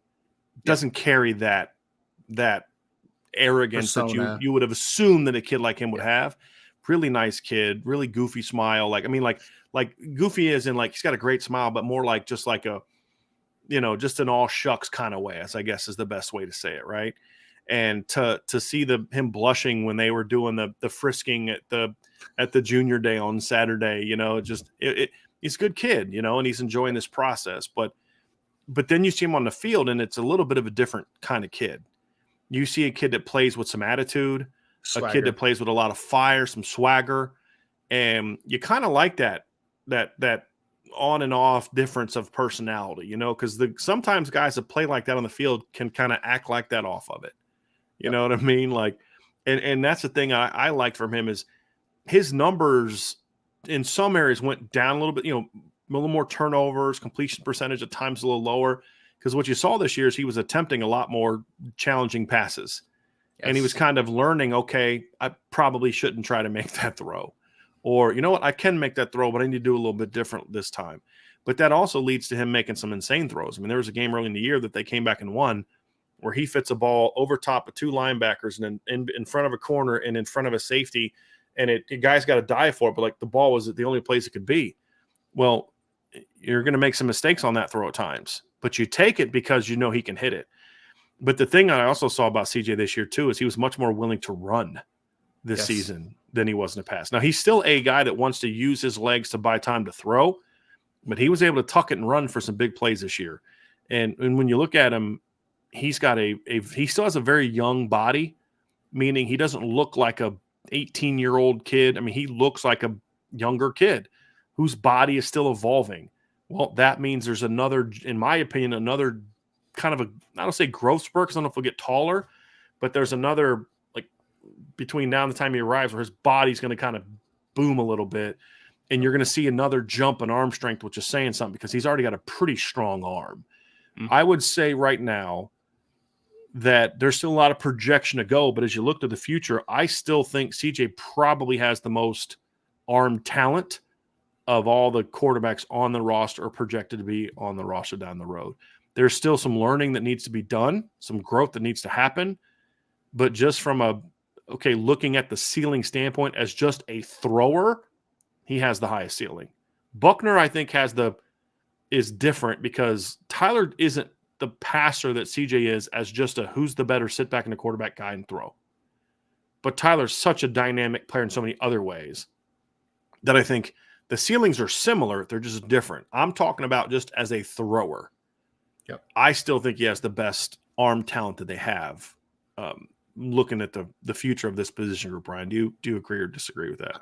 No, I don't disagree at all because I think you said it perfectly, right? Like if CJ Carr is stuck in the pocket all day, feel good about it, like he could pick you apart, man. And he has all the tool. I mean, I really did like his sophomore film. His junior film was a completely different animal, which gives me a big hope for what senior year could be as far as that jump, because he definitely did fill out. He's probably more in the 195, 200-pound range comparative to like 180 that he was probably as a sophomore. I'd say close to 190 after seeing him in person. But still, there's a jump. He definitely, Ryan, looked thicker on Saturday than he did when I saw him in June at the Irish Invasion. Yeah. Yeah. Yep. He's definitely started to fill out a little bit. And the one thing, and I know we've heard a lot about this, is that he's also a very smart kid, right? Like he kind of gets football, for his age, it's big time, because he has the physical tools that are developing that are only going to get better. And also he's a little bit of a student of the game. He sees the game at a pretty high level for his age. Ryan, that's something that's very interesting. I'm glad you brought that up. I was actually going to transition there. You didn't know I was going to transition there. So I love the fact that you beat me to it.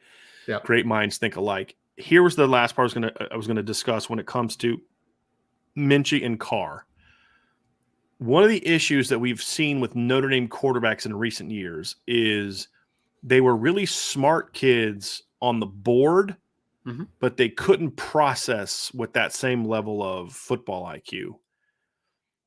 And when I look at CJ and Kenny and we watch them play, and then you talk to people around them, I've talked to sources that have worked with both kids or seen both kids, and they say that people don't understand the football aptitude that these two young men have from an understanding of volume of what they need to learn, scheme-wise, play-wise, like X's and O's wise, all of it is incredibly high. And that's what often gets overlooked with Kenny Minchie is maybe he doesn't have Dante Moore's arm or Nico's height and arm and Chris Vazina's pro-style body and all those other kind of things. But when you talk to Trent Dilfer and other people down at the Elite 11 finals this year, they'd say that kid is as smart, if not smarter, than anybody else in the class. And that's what you heard from Notre Dame of why they liked him so much, because that kid's football aptitude is through the roof. And the same thing is true of CJ. They're not only physically gifted players, but they're able to maximize their physical gifts because they have a great understanding and feel for the game. And you see it on film as well, where you're watching Kenny Minchie throw and you're like, dude, where are you throwing that? Oh, the receiver ran right underneath it. Didn't see it. Nice ball. And Tyler Buckner has a little bit of that to him as well. I just think Tyler's issue is the experience or lack thereof. But we've seen Tyler make some of those throws where it's just like, with all due respect to Ian Book, he never makes that throw to Jaden Thomas on the overrun because I don't think he ever sees it. And same thing with Drew Pine. And that wasn't a throw that required Josh Allen or Pat Mahomes' arm strength or Lamar Jackson arm strength. It didn't. It required a great feel for the game and ability to throw off with a different arm, making off platform. And so Tyler has a little bit of that. He just doesn't have the experience because of all the injuries and the COVID year and all that other kind of stuff. CJ certainly is going to have a ton of experience, and Kenny's got a lot of experience. Kenny Minchie was a 3-year starter in high school. Tyler Buckner was a 1-year starter in high school, because of, and it's not his fault. It's just because of, like I said, lost a sophomore year to an injury, lost a senior year to COVID and all that other stuff. So I think Tyler can get there, but these two kids are going to show up at Notre Dame with that. And I think because in order to run Tommy Rees's offense the way that Tommy wants to run this offense, you need a quarterback that can handle a lot of volume and can then make sure everybody else knows what's going on. Yep. That's the, because we were, and it's on me for not thinking about this sooner, but we were kind of talking earlier in the year about, look, it's up to them to get Tobias Merriweather on the field. And if you don't know what he's doing, have the quarterback tell him what to do. But then you start thinking about but is that really something that Drew Pine's able to handle right now? Right. Is that, I don't know. With these kids, it's like you feel like they're going to be able to do that early. And I think that's a very important part of why it was important to land both of them, because these are two extremely high football IQ players that aren't but they're not players that were focusing on that to mask that they lack this over here. Right? Like, what made Jack Cohn so successful as a quarterback in Notre Dame? In your opinion, Ryan? It was his intelligence. He saw the game at a high level. Feel for the game. But what did he lack? Big Great time strength, athleticism and all that, right? Yep. These kids are like Jack here, but they've got a much better arm talent. Mm-hmm. And that's the reason I love Jack Cohn as a player, because in college you can get away with that, where you maybe don't have the big arm. And we saw Jack late in the year was really ripping it up. But these kids not only can do that mentally, but they've got the physical talent. And so that's why, Ryan, I'm as excited as I've been. And like that was a question for me with Malik Zaire was Malik was making such a technical change going to college because he was running like an option offense. Like so there was always that, okay, how would he develop? And then by the time he started to get comfortable with that is when he got hurt. But there's always going to be a growth process needed with Malik because of the type of offense he played in. Sure. But you could see the decision-making was always good. Deshaun Kaiser, the physical tools were enormous, but you always wondered, does this kid really process reads really well? Does he really have that anticipation ability that guys have? And you didn't really see that. That was an issue with Brandon Wimbush as well. That was an issue with Ian Book as well, right? Like, well, you love the physical tools, but does this guy really have that great, huge feel for the game, that grasp of the game the way that the other guys do? The way that a Bryce Young has, for example, the way that a CJ Stroud has. Because CJ Stroud and Bryce Young more, I would say Bryce Young, I think, has a stronger arm than CJ Stroud. Do you agree or disagree with that? Not by a ton, but I think it's stronger. Yeah, no, I would probably take Bryce slightly, but they're on relatively in the same ballpark. Yeah. Neither of them have bazookas. No, just good. They arms, both have really incredibly good feel for the game. And especially Bryce. And so he can throw balls. You're like, dude, where's that ball go? Oh, that's where it's going. Right. And that's what some of the Notre Dame quarterbacks have been missing in the past. Yep. And that's what Kenny Minchie and CJ Carr bring to the table. That's what I think Sam Hartman brings to the table. I think that's what Tyler Buckner brings to the table, although we just haven't seen it as much because of the lack of experience. But his anticipation in the bowl game and his anticipation as a junior in high school, to me, did grade out extremely high. And I think that more than anything is the biggest difference because this is not the most physically talented quarterback room Notre Dame has had, but it is, to me, it is the best quarterback talent room that Notre Dame has had in a very long time, very, very long time. And that's what has me fired up about what this group can be, Ryan.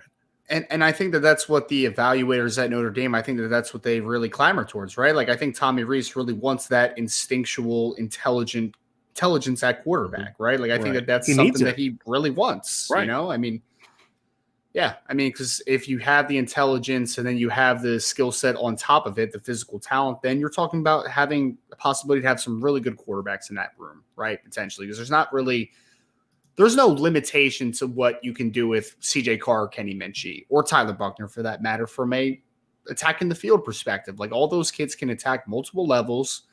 They can run the football. I mean, Tyler obviously can run the football very well, but the other two can move and make plays out of script, off platform, all that great stuff as well. So I think that this is kind of a push towards what Tommy Rees and this offensive staff want at the quarterback position. And now you have started to maintain a assortment of guys that really do see the game at a high level, that transition may not be as steep because, I mean, the way we look at it, Brian, like depending on what happens with Tyler, right, is that you're going to go into 2024, like even further in advance, where there's going to be a redshirt freshman and a true freshman in CJ Carr that are going to come in. And from a mental capacity perspective, you feel pretty good about them fitting into that conversation, right? Like, will they be physically developed enough? Will they be ready to play on a full-scale perspective? But I think mentally they'll be right there. And I think that you have that. You feel really good about the future of this quarterback position because you don't have to build some guys up from the lowest points, like right? Raw, you don't have to tear guys down but doesn't know how to play. You got to work on the feet, the read. Exactly. Just boy, I love this guy's ability, but man, I'm not sure. You know, like the kid that the Miami got last year, Ja'Cory Brown. Yes. Like you see, like you're like, this kid's got an NFL body. He's got a bazooka. He's athletic, but he doesn't know how to play quarterback right now. Exactly. It may come in time. He's got potential, but these kids come in, they already know how to play football. Yep. Now it's about teaching him how to run your offense, getting him stronger, teaching him how to play the college game. But like when you look at Kenny Minchie, you don't ever question, does this kid have a feel for the game? Does he have the football IQ needed? Does he make the necessary reads? And can he do all those kind of things? You're like, okay, yeah, he's got all that, right? Bryce Young does not have an NFL body. I mean, that's going to be something that people are going to spend the next when's the draft in late April? So you got 3 months where we're going to obsess on people picking apart, talking about how Bryce Young doesn't have the right frame. And to a degree, I get that. 17-game season. It's you got to be able to hold up. But what you're not going to hear from people is, does this kid have the football IQ? Does this kid understand how to go through reads? Does this kid anticipate? Does this kid have those things?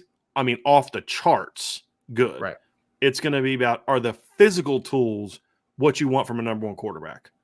That's the only question. Because if like Zach Wilson had Bryce Young's intangibles and feel, he's one of the 5 best quarterbacks in the league right now. Right. But he doesn't, which is why he should have never been the number 2 pick. That's my point. Trey Lance is another one who physical tools, really good. It's does he have those other attributes that you need to play the game? Those are the questions. That's never going to be a question for Kenny Minchie. Yep. And that's why I'm excited to get him, and it's never going to be a question for CJ Carr. And that's why I say right now, Ryan, as I said, I feel as good about the quarterback room right now moving forward as I felt in a very long time. And I'd still probably feel that way if Sam Hartman wasn't here, to be honest with you. The margin for error on the current roster in 23 would be much more narrow because I don't want to have to play Kenny Minchie as a freshman. But with Sam Hartman, you're like, okay, the margin for error is now much, much wider now because you're a lot has to go wrong before you have to throw a Kenny Minchie or Steve Angeli onto the field. Yep. And that's where you love to be. I just really hope that Tommy Rees figures out the 2025 quarterback situation at some point, man. Like, I'm just waiting on this to happen. It just hasn't happened yet. Well, if you're on the message board, you would have seen our update last night where they are out seeing they're not seeing the 2025 quarterback because they can't see him, but they're going by his school. Yes. To make sure that everybody there understands the interest level that they have in him. So, and there are several others, but yeah, they are already working overtime on 2025 quarterback because they've already got their 2024 guy locked and loaded. Yep. So that's going to do it for our quarterback breakdown, Ryan. This one is a little bit different. We talked about a lot of things that, next position groups will talk more about the specific skill sets and the players and the depth. But I really wanted to take a little bit of a different angle with this one just because we have talked so much about the other aspects of the quarterback play, arm talent, angles, all that stuff. We wanted to dive into a little bit something different. So it was a good discussion, I believe. But we're going to move to the mailbag next. But before we do, folks, please hit that like button, hit that subscribe button, hit the notification bell, share this podcast. Would greatly, greatly appreciate it. And, of course, sign up for the message boards at boards.irishbreakdown.com, which you can see down there below. Also, make sure that you sign up for the website, or you not sign up, but that you go to the website at irishbreakdown.com. Check that out, and make sure that you are sign up for our newsletter as well. So forgot to send that out today, so I gotta send that out here at one point in time, Ryan. When you're answering a question, I may have to go start working on that, sending that out today. So my apologies for those that are signed up for the newsletter. But basically, just every morning in your inbox, you get all the top stories that we sent out from the day before on the website. So definitely check that out as well. Let's transition over the mailbag, Ryan. We got a lot of really interesting questions in the mailbag today, and I'm sure there's going to be some more that are going to come. But obviously, a lot of talk about the quarterback position. But we just got a super chat I was hoping someone was going to ask this question. Oh no! And we shouldn't do it because we shouldn't give this outlet oxygen. But I just can't help myself. But Let Manager One says, reaction to On3 having Micah Bell as a 3-star and the 92nd ranked player in Texas. I mean, he was number 67 at one point, right? So he dropped even further is kind of the whole point. I mean, my reaction to it is that I don't really understand it. I mean, to be honest, I would honestly, and maybe I don't know if you can be honest. What's that? Your reaction to it is they're awful at rankings. Well, awful at rankings. But full transparency, I would love to just sit down with someone over there and just say, hey, I see that you have Micah Bell ranked very low. Tell me why. And I would just love to have that conversation because I honestly just don't understand it. I really can't. I mean, a kid that is a high-level athlete, 10 300-meter guys, sub-21 in the 200, has an offer list of Notre Dame, Georgia. Like, there's a lot of high-level caliber schools coming after him, has a brother that plays at Georgia, and he is a 3-star, the 92nd player in the country. Every other outlet has him as a top 150 national player. Right. SI 99 has him as a top 100 guy. ESPN has him at number 109. Rivals has him at 141. 247 is at 145, and they have him as the number 92 player in the state of Texas. Right. And look, some of the rankings they had are just stupid. Now, it's not anti-Notre Dame because they have Brandon Hillman in the top 150. That's wild. right? I didn't see that you one. know, I missed yeah, him. and so, but like there's some dumb Notre Dame stuff. Like they dropped Sullivan Absher over 200 spots. He was like 58th, and they dropped him to like 266. Why? Because of the All-Star game. Like if you didn't anticipate he was going to struggle in pass pro early that week, after just getting the notice the week before he was even going to play in the game, like you're an idiot. I'm sorry, there's no other way to say it. You're just an idiot. Like you're not good at this. You should now. Number one, I would not have had Sullivan Absher ranked number 58. That was too high. Sure. But now you've overcorrected. And now it's just silly on the other end. But here's the thing. This isn't even about Notre Dame guys. Like, if my only objection to their rankings was Notre Dame guys, then you would say, I think maybe you're the one that's biased. Because you're telling me the only school that they jack rankings up is Notre Dame. I'd say, you're biased. But, beyond them not having Braylon James as a top 300 guy, beyond some of the other absurdity of their rankings, there's other things that you look at and say, boy, this is just stupid. Like some of the guys they have ranked in the top, like really high in the rankings. Like they have the Adebawore kid for going to Oklahoma. It's a really good player, top 50, 75 kind of guy, really good player. They have him 4th overall in the country. Yep. And they have Monroe Freeling, who I love as a player, who I wish Notre Dame would have landed as the number 7 player, the number 1 offensive tackle in the country. He's not. It's just based off of the All-Star game. That's all it is. It's absurd. But Brian, my objection would be, though, is if you're going to go that route, at least be consistent, because Dante Moore was fantastic at the All-Star game. He's your 4th-ranked quarterback. And the number 20 player in the country. He was so clearly the best quarterback there. Yes. Now you can say, well, look, Nico and Arch didn't play in that game. Okay, fine. But anyone that saw Jackson Arnold at the Under Armour game and then saw Dante throughout the week, not the game, but the week of preparation, and you think that Jackson Arnold's a better quarterback than Dante Moore, you have lost your quarterback evaluation privileges. There's another kid that they had in there. They had this kid named Sam Levitt, who is going to Michigan State. Right, I've seen this kid play. He's okay. He's a borderline 4-star quarterback. Nobody else has him even as a 4-star. Now, that's not the end-all, be-all, because if you think a kid is good, it shouldn't matter what everybody else has. But they have him as the number 74 player in the country, 76 player in the country. Nobody else has him even as a 4-star. That kid is not there. They have that kid over 60 spots ahead of Jason Moore. They have Jason Moore as the number 133 player in the country. And it's like they have this cornerback going to Ohio State ranked really high. This kid named Jermaine Matthews, they have him as number 14 player in the country. He's not even a top 100 player in my opinion, and nobody else has him in the top 100.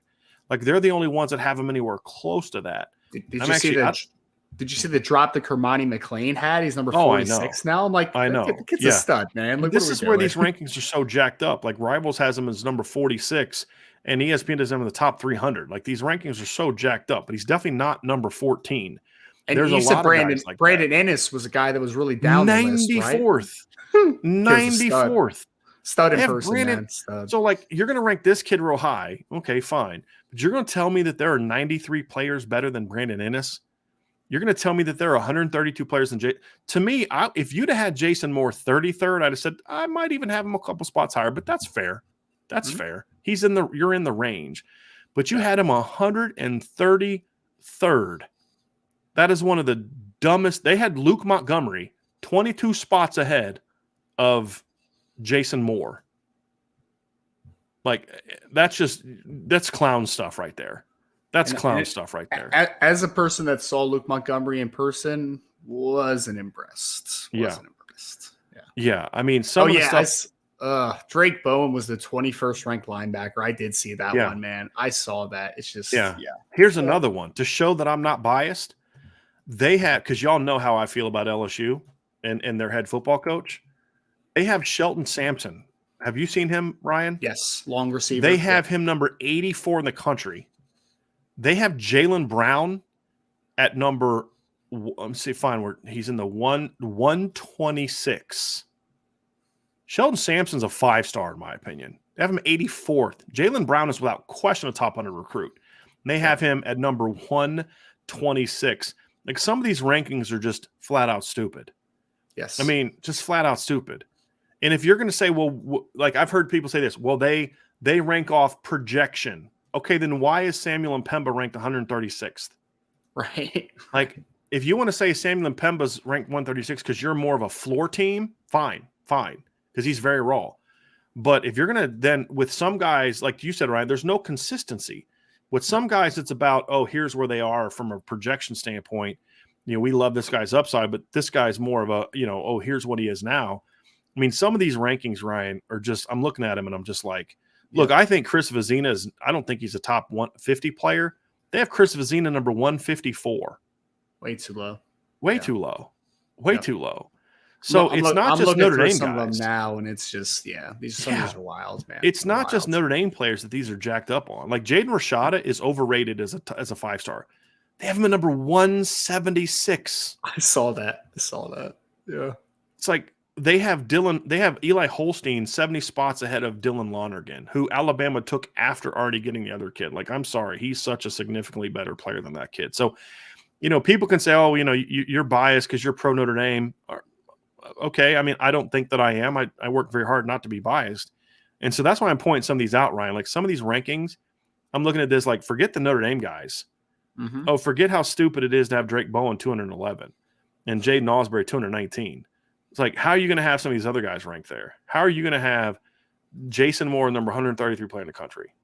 If Jason Moore is the 133rd best player in the country, this is the greatest recruiting class in the history of high school football. Troy Bowles is 226. That is ridiculous, man. He's a really absolutely nuts. Malik Hartford at number 248. Oh, did you see that one? I didn't until you just. I have Malik Hartford as a borderline top 100 guy. They have Malik Hartford at number 248. That's absolutely absurd. Yeah, absolutely absurd. So, I don't know if they're doing this for clicks. I don't know if they're doing this to be different. I don't honestly have a clue how they got here or if they're just this bad at it. But these are some of the, like Caleb Presley at number 281. I mean, just some of these, he should be much higher than that in case you're wondering like where I'm coming from. Someone said 2024 is even worse. Do I want to go look at this? I don't know if I want to. Yeah, don't. You're just going to get mad. But yeah, so the takeaway from this is, honestly, I'm just going to stop caring what On3 says. Yes. It's gotten to the point where their rankings are so bad that it's like what we like to do is when a rankings come out, we'll write a story about it just because it's newsworthy, right? Hey, rankings came out. I'm not writing a story on this. It would get a lot of clicks. Trust me, it would get a lot of clicks, but I feel like I'm feeding the beast. Yes. Like I'm feeding this insanity, this just utter absurdity of these rankings. And just, I look at it, Ryan, I'm just like, oh my gosh, like this is just really bad. Like their stupid team formula, help me figure this one out. Mm-hmm. Notre Dame has the 8th best class in regard to average ranking, but they're 12th in their overall ranking. Now I can understand that if they only sign like 16 kids, they signed 24 kids. Yeah. So it's like, explain to me how you got there. That's what I'm trying to understand. Is explain to me how. I want someone to explain it to me. I just want to understand. Right. Yeah. Like, are you just like, this is an absurd thing. Like they have Notre Dame's class ranked 12th, not their consensus rankings, their personal rankings. They have Notre Dame ranked 12th. Notre Dame has 1 5-star and 15 4-stars. So that's a total of 16 players that are 4 or 5 stars. Oklahoma has 12, 3 5-stars and 9 4-stars. And then Oklahoma has 13 3-stars. So Oklahoma has 1 more player in the class than Notre Dame. Notre Dame has 3 more 4 and 5-stars combined. And Notre Dame has a higher average per player ranking. And yet Oklahoma has a higher ranked class. Now, same point total, but they ranked Oklahoma higher. Explain that to me. Can't. Explain that to me. Tennessee's another example. Notre Dame's average ranking is 91.08. Tennessee has 12 players that are 4 or 5-star players. Notre Dame has 16. Tennessee signed 25 players, 1 more than Notre Dame, and yet they are ranked 9th. Notre Dame's average ranking is 91.08. Oregon's is 89.73, and yet their class is ranked 8th. And so I look at it, and it just like some of this stuff just doesn't make sense. It really doesn't make any sense. Like how you can have those classes where you have them. It's bizarre.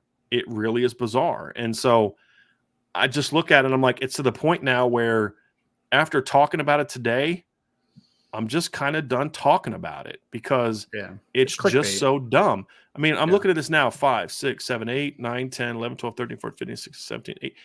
Oregon has the 18th highest ranked class on average ranking per player.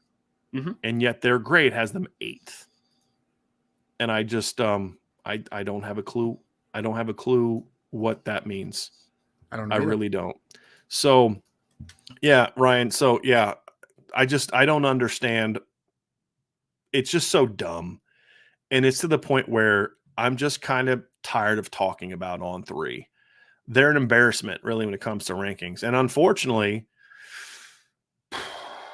I don't think it's going to get any better with all of them because some of the moves that I'm hearing that 247 is going to make with who's going to be in charge of their rankings now, it's like that's just you've gone from Barton Simmons to this. It's like you don't care about accurate rankings anymore. You really don't. Some of it's just so absurd. So I mean, if you bring a super chat up about it, great, but I'm not writing about it anymore. I'm not going to talk about it anymore because some of it's just gotten so ridiculous. Let's go back to the questions here. We have a question from MT41. The question is this. It says, I know it's still early, but do you guys see Adarius Hayes having a similar recruitment to Caleb Downs? Absolutely loved Notre Dame, but ultimately can't see himself leaving the Southeast. That could be the end result, but I don't think it will be for the same reason. I think he genuinely likes Notre Dame. I think Notre Dame was never a school that I really felt was going to get Caleb Downs. With this kid, I do think that Notre Dame has a legitimate shot to get him if he decides soon. I could see him waiting so long to decide that Notre Dame just bows out because they've got other guys. But it could end up having the same result, but I really don't think it'll be for the same reasons. So, I mean, similar recruitment to Caleb Downs in the end result. Yeah, I could see that. But the process would be a lot different, in my opinion. Because with Caleb Downs, I think he liked Notre Dame, but I always felt like his parents always liked Notre Dame more than he did. Right. And he liked Notre Dame. Don't get me wrong. I'm not saying he didn't, because he did. But it's more so about I feel like this kid likes Notre Dame a lot, and I could see him picking Notre Dame. It's just going to take a while to get there if he does do it. And by that time, who knows where Notre Dame's at in their class at that point in time is kind of where I look at that one, right? Yeah, no, I agree with you. I think that because I've talked with Darius, and I will say he has real interest in Notre Dame. Like, there's no doubt about it. He's very, very intrigued by the process, and everything I've heard is that he comes from a great family.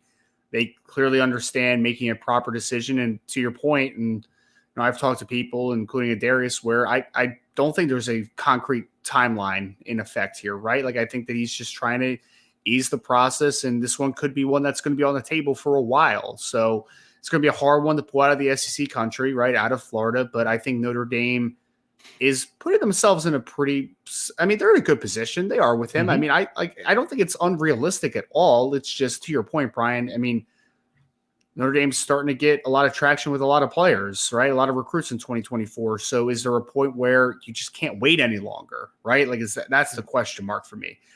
I would personally love for him to be in Notre Dame's class because he is a kid that could play Mike. He could maybe play a little Will, and he could play Viper down the line. Like, he's got that type of body type. So I think he's a tremendous player, but I think there's real interest, but it's about when it happens and if the class is filled up at that point, because there's a lot of traction with a lot of other players right now. Right. Let's get to the next question from Broke Neck Boy. The Ohio State game is going to be like this year's game, but flipped. Inexperienced quarterback going into a hostile environment. It's interesting. I unfortunately think that you're assuming something that you probably shouldn't assume, and that is that Notre Dame Stadium will be hostile. Because the reality is, what we know about Notre Dame fans is too many Notre Dame fans value making a buck as more important than being in the stadium supporting their team. And so there are going to be a lot of Notre Dame fans that buy tickets for this game that are going to say, hey, I can make $1,000 selling this to an Ohio State fan. And guess what? They're going to sell it to an Ohio State fan. Simple as that. That's just what's going to happen. And why do I think that? Because it happens every other time they play a big game like this.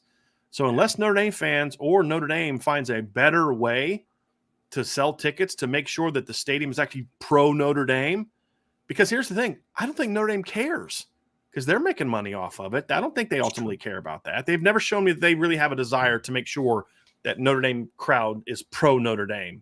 when it comes to numbers in these big games. I think they care more about let's make a lot of money. And here's the thing. When other schools come, there's just a lot more money to be made for a million different reasons. So unless that changes, I don't think it's going to be an overly hostile environment. The other part of it, I agree with you to a degree. If their starting quarterback is Devin Brown, then yeah, it's probably going to be very similar to last year's game because he didn't play. Did he play at all this year, Ryan? I don't think so. So I'm looking right now. Yeah, he did not. He might have played a snap, but he didn't throw a pass. Mm-hmm. So he'll be inexperienced, and he doesn't have C.J. Stroud's ability where he could step in as a starter and have the early success that C.J. had after not throwing a pass as a freshman as well. Right. If it's Kyle McCord's played a lot more football. Now, he's never started – well, actually, he did start a game. He started a game last year, actually, and against Akron and threw for 319 yards and 2 touchdowns and a pick against Akron when C.J. Stroud was out. But he threw 38 passes as a redshirt freshman in 2021, and he threw 20 passes last year. So he's got 58 career passes. So a lot more than Tyler Buckner had, or a decent amount more than Tyler Buckner had. And he has an extra year in the system than Tyler Buckner had. So, and it'll also be game 4 as opposed to game 1. And that can't be dismissed. Can't be dismissed. So I'm and I was fine. I mean, I was fine playing Ohio State in the opener. I would still, even retrospect, would have rather it been in game 1 than game 4 this past year. No, game 1 was Notre Dame's best shot to beat Ohio State, in my opinion. If they'd have played him in game 4, I don't know if that's the case. So that's how I view that one. But I hope that you're right, Broke Neck Boy. I hope that you're right, and it is a hostile environment. But I don't see it. Man, it needs to be, man. I mean, I hope that fans are starting to get more excited, right, about the future of Notre Dame football, and they hold on to their tickets a little bit longer. I would hope so, but I guess we'll see. But I mean, regardless, your excitement surpass your desire to make a buck. That's really what it boils down to. Exactly. Which is fine. Make some money, but sell it to a Notre Dame fan. You know, like that's Sell it to me for $20 instead of the hundreds that it probably cost you, right? So. Yeah, I don't think that's going to work. I don't think you're kind of missing the point there. But maybe they're IB fans and they'll. Yeah, there you go. They'll make it happen. I don't. Yeah. Again, I doubt it. I doubt it. I don't know if we have that level of class, that societal level of class people hanging on our message board. Not many anyway, are hanging out on our show. But I wish that were the case. And it is what it is. We got a question here from Jordan Schreiber. Can you talk more about how BK hamstrung Tom Rees on the quarterback recruiting and ending up with Angeli? Why did BK not want offers going to Klubnik and Aller? Make it make sense. It's not so much they didn't want an offer going to Aller. It's just that he dragged his feet on it and getting the offer out and getting the okay to go after a guy. And so that's just really what it comes down to. Look, Ryan, here's the deal, man. You're not going to get a kid like Drew Aller if you don't get on him early and if your head coach isn't part of the process. You're not going to get a kid like Cade Klubnik unless your head coach is part of the process. And the reality is Tommy liked him. Tommy developed a relationship with him, but Tommy didn't always have the authority to say, hey, that's the guy I want. Let's go get him. That's just the reality of it. And now he does. And it's not a coincidence that now that he's got that authority that they've landed Kenny Minchie and CJ Carr. Now, obviously Kelly liked Dante Moore. And so they went after Dante Moore, but more often than not, that wasn't necessarily the case. Sure.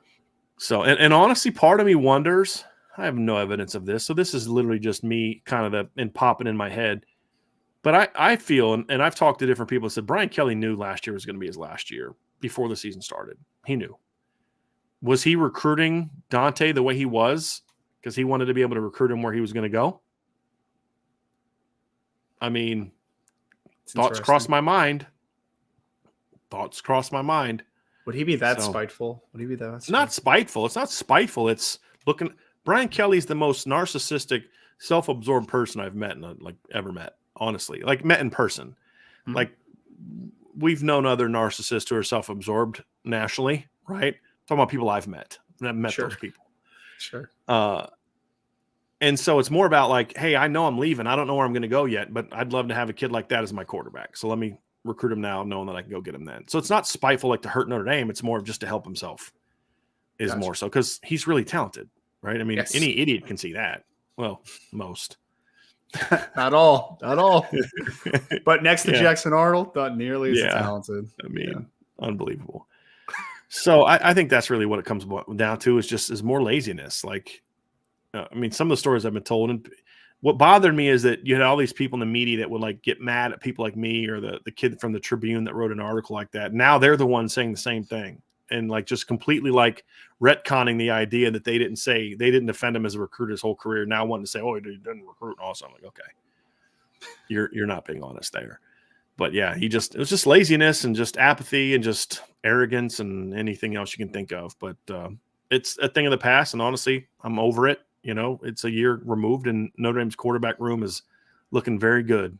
And I'm happy about that. And that's what matters to me. No doubt. Jordan Schreiber with another one says, can you compare Kenny's upside to Dante's upside? Ryan, I'd say they're very similar players. Yes. Kenny has a better mind, like he can absorb information a lot faster than Dante. Dante and him both have an elite feel for the game. Dante just has better physical tools, in my opinion. Agree completely. I remember when they finally were making traction with Kenny at the end there, right? And they got the commitment from him. Honestly, I remember, I think we had a conversation, Brian, where I was like, Kenny is kind of similar to Dante, right? Like there's a lot of parallels to their games, from a body type perspective, from a ability to throw with anticipation and throw from different arm angles. And, like there's a lot of there that I think is very consistent. I would say to your point, and I agree 100% on it, is that especially seeing Dante in person, again, disclaimer, I haven't seen Kenny Minchie in person throw yet. Mm-hmm. But I saw Dante Moore throw in person. I would say, folks, it's real, man. It's real. Like the ball comes out. You saw what you saw in film, Ryan, which is the ball explodes out of his hand. Verification from seeing it in person compared to what you saw in film. The kid's the real deal, man. If he has his head screwed on straight and people around him don't mess him up, Dante Moore is going to be a really good football player. So, I agree. I think his tools are just a little higher. They do a lot of things very similarly. It's just, I think that Dante is just a little more of a supercharged package, if that makes sense. Yeah. The ball just comes out of his hand so easily. Yes. I mean, that's really what it boils down to. It's just a really loose, easy skill. It really is. What I really like about both players that they also have in common is that they're very relaxed. Yes. They don't ever seem like they're frazzled, man. It doesn't ever look like anything's moving fast for them. They just look like they just see the game at a very slow level, which is a compliment because it just, when they're facing pressure, when they have to get out of the pocket, they just don't ever look rushed. And a lot of guys become frantic in those situations. And I don't think Kenny or Dante get really frantic in those types of situations. Yep. Agree. Both talented. Dante's just I mean, physically. The only question I have about Dante is just, I've expressed it. I've expressed it, but he's got incredible talent. He really does. Jason Smith does Kenny Minchie have a Deshaun Watson type style of play? Not at all. Not at all. They're very different players. Deshaun is much thicker, plays a much more aggressive running game. And Deshaun Watson was 1,000-yard rusher as a sophomore, Ryan. I mean, very different games. And he's also more of Kenny Minchie's a kind of more of an anticipatory thrower. Deshaun Watson was kind of a see it, throw it type of guy, right? Like he had a little backyard football to him, which that was his style and it worked for him. Which is also why he threw a bunch of interceptions. Exactly. But it's also why he makes a ton of plays. I mean, that's just to your point. Now, Deshaun wasn't, he as he got older, he didn't make as many mistakes, but he's always kind of been that way to a degree. Yep. But yeah, they're different players. They're very different players. I would not compare Kenny Minchie or Dante Moore. I think Kenny Minchie and Dante Moore are incredibly talented players and very similar players. If you want to compare an NFL quarterback to them, I think they're both very similar to Patrick Mahomes. Now, they lack the physical, like the size and the big arm, but as far as how they play, like just the kind of the loose, the easy, the change in arm angles, just the anticipation, I think that's probably one of the guys I would compare him to if you're looking for a guy in college. And I think if you're looking for a college quarterback to compare him to, I think they both compare quite favorably to Bryce Young as passers, right? I think Kenny's got a little bit – well, no, that's I think Bryce is a little bit more – Bryce and Kenny are both more mobile than Dante is, but they're all good athletes, and I think he's probably more their style. They're more Bryce Young than they are Deshaun Watson, in my opinion. You agree with that? No, I do. I do from a play style perspective. Absolutely. I mean, Deshaun, again, just kind of separating those. Deshaun is just he's a backyard quarterback, man, which is fine. It's worked for him, right? He's won a national championship doing it. He was a first round pick doing it. Right. And he's made a lot of money in the NFL doing it, but Right. it's just not the same. These aren't criticisms of Deshaun Watson. I mean, he's a heck of a player. Just a style. Person, he could be a better person. Yes. But player wise, it's not. You've got to be who you are, right? And the thing that I liked about what Clemson did is they didn't ask Trevor Lawrence to play like Deshaun Watson, and they didn't ask Deshaun Watson to play like Taj Boyd, and vice versa. They steered into what those guys are. So they were like Dabo was okay with Deshaun turning the ball over. Maybe not as much. I'm sure there were plays he made that he's like, dude, okay, that's a step too far. Yeah. But Dabo didn't get upset about turnovers the way the media did, because Dabo knew if I clamp down on him to the point where he doesn't turn the ball over anymore, then he loses that ability he has to make the crazy plays. And I would rather have that with the occasional turnover than an efficient, just do your job, get the ball where it needs to get to kind of guy that doesn't make a lot of plays and also doesn't make a lot of mistakes. It's the same thing with what we see right now with Josh Allen in Buffalo. Like, he's going to make some head-scratching interceptions at times, but, like, are you going to limit what he can do? Because he does some insane things that not anybody else can really do outside of maybe Patrick Mahomes, right? So, that's right. Yeah, it's different play styles. You got to live with it. There's no right or wrong way to play the position. It's just what their style dictates that they play that way. The only wrong thing to do is to not build the system around that guy's ability and to try to turn him into something that he's not. That's when you make a mistake, right? And so that's kind of where, yeah. All right, here we go. Let's go to the next question here that we have from Jordan Schreiber. Jordan also asks, who has a higher ceiling in 23, Buckner or Sam Hartman? I think Sam, just because of what he's a known commodity. He's a guy that I know that we're talking about a ceiling comparison compared to a floor, but I think the floor has to be in this conversation a little bit, right? Because the fact of the matter is that we're in this situation with Tyler Buckner because he's been injured. There's a lack of development. So I think that the floor does raise up the ceiling a little bit for me. And I think that if everything goes well, if Tyler Buckner hits his ceiling, that's fantastic, right? And he's going to be a darn good football player. But I don't think 2023 is necessarily going to be the best of what you see of Tyler Buckner. I think it's more 2024, 2025. You'll really start to see what the peak of what he can be. So for 2023 alone, because the floor is essentially higher, I think that it's Sam Hartman for me. I agree with you based on on the caveat you stated. Yes. All I would say is if both players reach their peak in 2023, Tyler Buckner's still the higher ceiling. It's just you don't anticipate Tyler getting there just yet. He might have if he played this whole year. Right. But again, I'll say it again. If Tyler Buckner doesn't get hurt, Sam Hartman's not at Notre Dame right now. Because Notre Dame doesn't look for Sam. They would have looked for the kid that went to UCLA. They'd have looked for some veteran kid that can come in here and provide depth. Push Tyler because you want Tyler to be challenged, but knowing that Tyler's going to win that battle. And this guy's going to be a depth piece. You don't recruit Sam Hartman to do that. And so that's the reality of it. And then maybe Tyler does get closer to hitting his peak. But the reality is in the last 3 years, 20, 21, and 22, Tyler Buckner has played 3 full football games as a starting quarterback. No, 2 3/4 games as a starting quarterback. That's it. It's a lot of lost development. And in 2 of those years, he wasn't even practicing for most of the year. In 2020, all the year. In 2022, most of the year.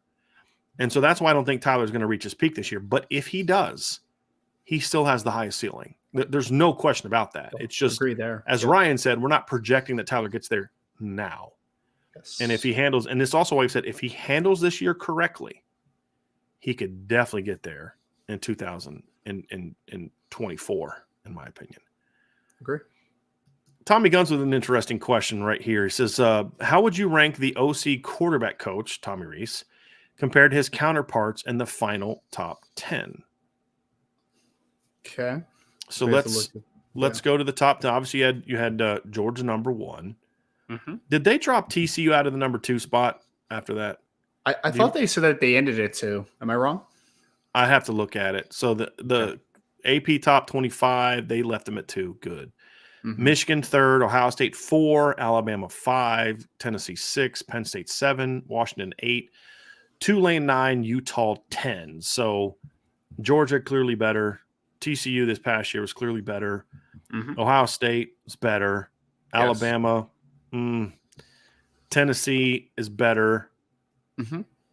Penn State, I actually think he's done a decent job at Penn State. I wasn't hugely high on that hire, and I still don't think he's a great coordinator, but I think he's done a pretty good job, with a very limited player, in my opinion.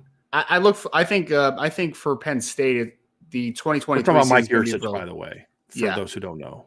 I think Penn State's that inside look at just how good their offensive structure is and stuff will be dependent on what Drew Aller looks like. Yeah. Because, I mean, that's where he's going to make his money or not, is right there. Sean Clifford limited you a little bit. I mean, not a little bit. He limited you a lot. He was a good college quarterback. He was tough, all the great stuff, but there were a lot of limitations to his game.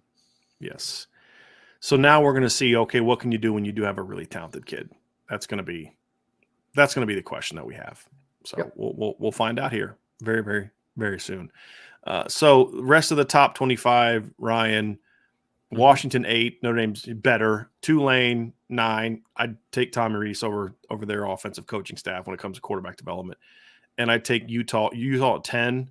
Honestly, I don't know enough about Utah's OC and quarterback coach to have an opinion on that one. I don't even know who that is, so I can't comment on it. Yeah, all I know for them is Morgan Scalley is their defense coordinator, who's fantastic, but I don't know much about their offensive staff either. Yeah, so that's my bet on that I don't know who that is. I'm going to pull it up now to see who it is, to be honest with you. It's Andy Ludwig. Okay. Oh, I know. He's been around for a while. He's good. He's solid. Good. Yeah. He's solid. Yeah.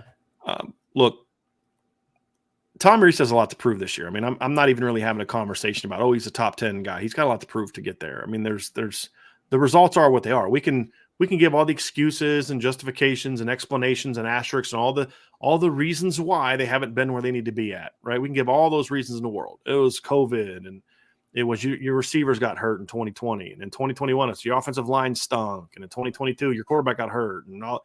There's all these you had a lot of injuries at receiver. There's always that explanation. We can explain it all away. It is what it is. The key is what will it be in 2023? That's the question.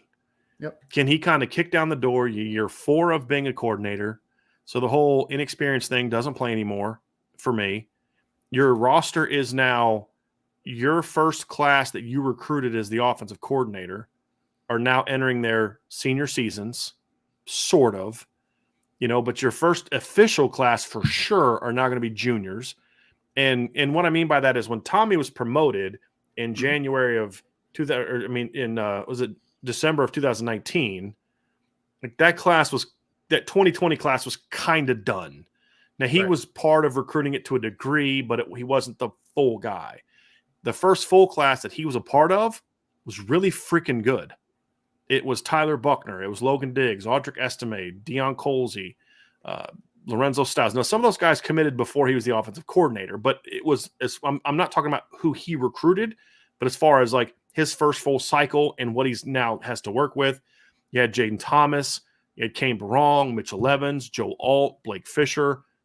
8 of those guys started in the bowl game, and your offense moved the ball really well. They're juniors now. Yep. So my point is there's no excuse now. We're going to really find out what Coach Rees is made of. And I think now that he's got a full year of working with Marcus Freeman, they know each other better.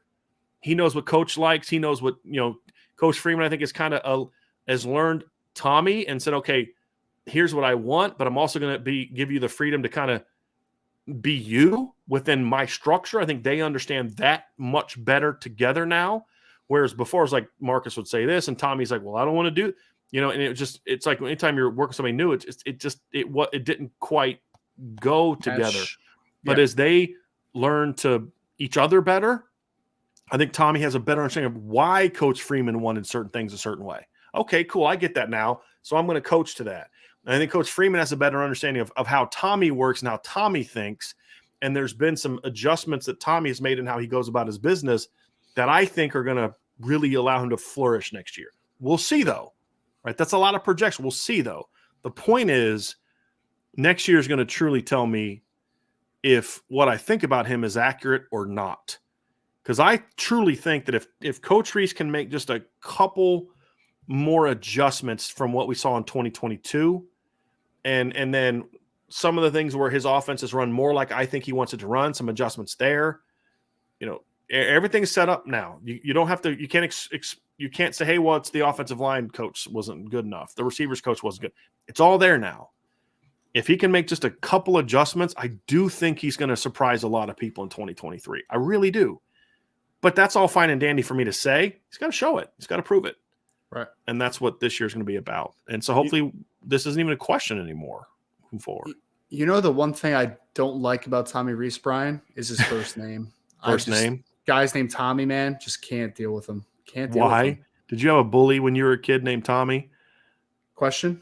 Tommy Guns. See, why are you hating on Tommy Guns, man? That's so messed up. That's so hurtful. I didn't get that at first. I didn't even get that at first. Yeah. I was like, I don't understand. It's like, did somebody hurt you, Ryan? I was bullied by a kid named Tommy when I was young. Okay. I was like, who hurt you? Hopefully not this Tommy, though. Who hurt you, Ryan? Let's talk about it. Let's go to the next question. TJ Stalika. Should Tommy spend the majority of his time developing Kenny Minchey this year? Sam Hartman will learn quick what Tommy is trying to do. Could it be an advantage if he's hands-on from the start? Should he spend the majority of his time with Kenny Minchey? Absolutely not. Yeah. You don't spend the majority of your time with your third or fourth quarterback. But where I think TJ is getting to that I am on board with is just because he's not your one or your two doesn't mean you don't make him a bit of a pet project. And to me, I'm telling my GA, this is kind of what one of your tasks are. I need you to do this, need you to do that. Like, make sure you let me know how the film is going on scout team and things like that. Like, I personally would love it if Kenny Minchey's running a scout team this year. Would love it. He's going to get way more reps running a scout team than he is playing against, as the third string quarterback at Notre Dame. He's going to get very few in-season reps. He's going to still be there for scout team. I know some players view this as like a punishment. I think I would much rather be on scout team than be third string on the varsity level. Much rather, because I'm going to get a play in practice, and I'm going against the best that our defense has to offer every day. Now, I'm not running my offense. That's the drawback, but I'm getting to play. I'm getting to show off my skills. I would love to see that for me. And then if you're Tommy Rees, you make sure that you're spending a little bit of time watching that film later in the week once all the installs in, maybe Friday night before a game, maybe on the trip or something like that. You just watch a little bit of that practice film, see what he's doing, and maybe put like a notes package together for him the next week. Maybe, hey, this is what I need to work with you in practice during the individual because I saw that you were kind of getting – because you got to make sure the other thing too is on scout team, you guys can develop bad technical habits. And if you're not on top of that as a coach, that can then help him create some really bad habits you now got to beat out of him in the spring, where if you stay on top of that stuff with the help of the GA during the fall, you don't get to that point in time. Yeah. And that's what I would like to see, Ryan. No, I agree. I think that for me, you can't the majority of the time, I agree. It's just too much, right? Because one, I think that we talked about the technical refinement that Sam Hartman needs to have to the offense to kind of assimilate to it.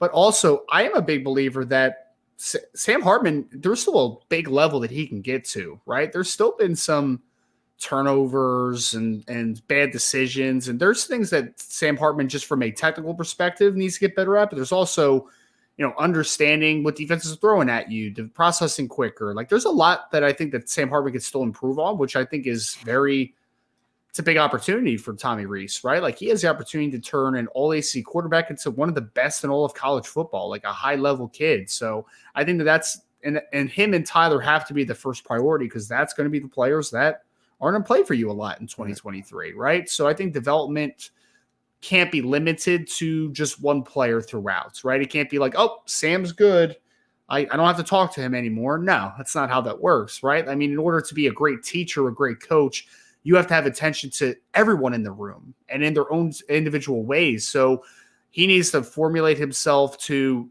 this is where my priorities are, these top two guys, right? But I also need to find some time to work with Kenny, to get him extra reps here and there, to work with him on the board. You have to understand that, because you're not just talking about the present of the program, you're talking about the future, right? And I think to be a great teacher, you need to understand that you have multiple people in the room. You have to understand how to reach them uniquely at times, because it's not always going to be perfect. It's not. And I think that that's one challenge that is presented. I would argue, Ryan, that if he was talking about, if he would have inserted Tyler instead of Kenny, I'd have been more okay. Yeah, the technical work, a lot of the technical time, the practice time would be spent on more than anybody else would be on Tyler. Sure. It's like, to me, that's what Tyler's big thing is, just experience and technical improvement. His feet still got him in some big problems in that bowl game, especially just from the pocket. That's where I'm spending it. But with Kenny, I'm not there yet. I'm not there yet. Yep. I'm going to need to see that. Here's an interesting comment from Salty Virginia Peanuts, one of our OGs, and he says, looking back after a few championships, we may conclude that the Stanford loss was critical. Freeman seemed to pull up a lot of slack with Rees, and in general, he stood up. I think your focus is a little bit too much on Tommy Rees there. I think he did this in all areas, including the defense. Now, I'm forgetting the part after a few championships. That would be very nice. I hope that that's true. But even if they win a championship, or if they just become a big-time program that maybe doesn't win one, but they're really, really good, however it turns out, I think the Marcus Freeman era is going to be defined by that loss. And I mean that in a good way. Because I think how he handled that loss set up a really strong foundation and answered a lot of questions that some people had. And I think it also caused him to say, this isn't happening again. And if that means I got to run some players off, I'm running some players off. If they're not bought in. If this means I got to run some other people in the program off, then I'm running them off. But for darn sure, we're going to start doing things my way. Yep. And I think that's where he stepped up and really, I think that's the moment he truly became the head football coach of Notre Dame. And I don't mean this like, oh, he was hired. I mean, it's one thing to have that title. It's another thing for everyone to be like, that's the head football coach of Notre Dame and all that entails. I think that the response to that moment is when he truly took hold of that role, is I guess a better way of saying it. Then he became the head coach, is when he really seized control of that role. And I think we're going to look back on and be like, yeah, that's that moment, right? Because and I feel like everyone has to have that moment too, right? Like everyone has that moment. Some it happens sooner, some it happens later, and there's other coaches that it never happens, right? And that's usually the indicator of good coaches versus not great coaches, right? So I think that it's cliche, and I always say it, but adversity shows you who you are. It does, right? And it shows you who you want to be. And I think the fact that you went through that adversity and you made the stand that like this isn't acceptable. The next step needs to happen, and these are the steps that we need to take to get there.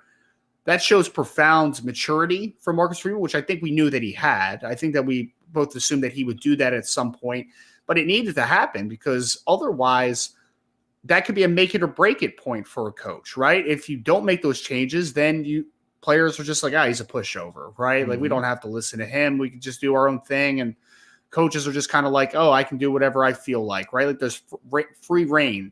But I think that the one thing as the CEO, the head coach, is that you need everyone to know that, like, this is my program, man. At the end of the day, like this is my butt on the line. This is my win-loss record next to my name. This is my legacy that I am also creating. So I think that moment had to happen. And I think the adversity could be very good for him down the line, because I think you saw that in a tough situation, he did show that he understands that things need to change. Some guys wouldn't understand that. I think for Notre Dame I believe it's going to be a Stanford game, but like some teams don't have it till later. Like I don't think Nick Saban in year one had that. This is when things are going to change moment, because the whole year was bad. I mean, he was inheriting just a train wreck of a situation. I think when when Nick Saban kind of was like, okay, this is never going to happen to me again moment, it was really a back-to-back game experience, but it really, to me, began in the 2008 SEC title game. I think the 2008 SEC title game, when they got kind of like, look, I know that the score wasn't that bad. It was 31-20. But to me, Ryan, when you look at how that game was played, it was a butt whooping by Florida. Like Alabama played them tough, but the fourth quarter of that game, Florida just physically whooped Alabama, in my opinion. And then you follow that up with the embarrassment of the Sugar Bowl. And I think that was the moment where Nick Saban, and you could even say it was more the Sugar Bowl than the other one, where Nick Saban was like, we're going to make some changes. Kevin Steele's gone, Joe Pendry's gone, and the next year what happens? They come out, and they're a much different football team, but they were a much better football team.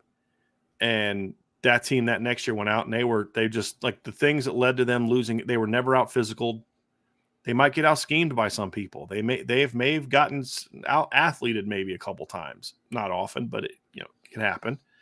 But man, they were just going to be the better team because that Alabama team was not loaded with elite athletes. It wasn't. It was just a great team, but it was a team that became that through the embarrassment of the way that their 2008 season ended. Yep. And then the changes that came from it, from a leadership standpoint, from a coaching standpoint. And I think Salty's point is very good that I think we're going to look back at how Notre Dame came out of that game, led by their head coach, and say that's the moment that the Marcus Freeman, that's the moment that will ultimately be the launching point for whatever we see come next, in my opinion. I hope so. I really hope so. I think it will be as well, but man, I'm just hoping. Because Brian, I mean, we talked about this on the show yesterday.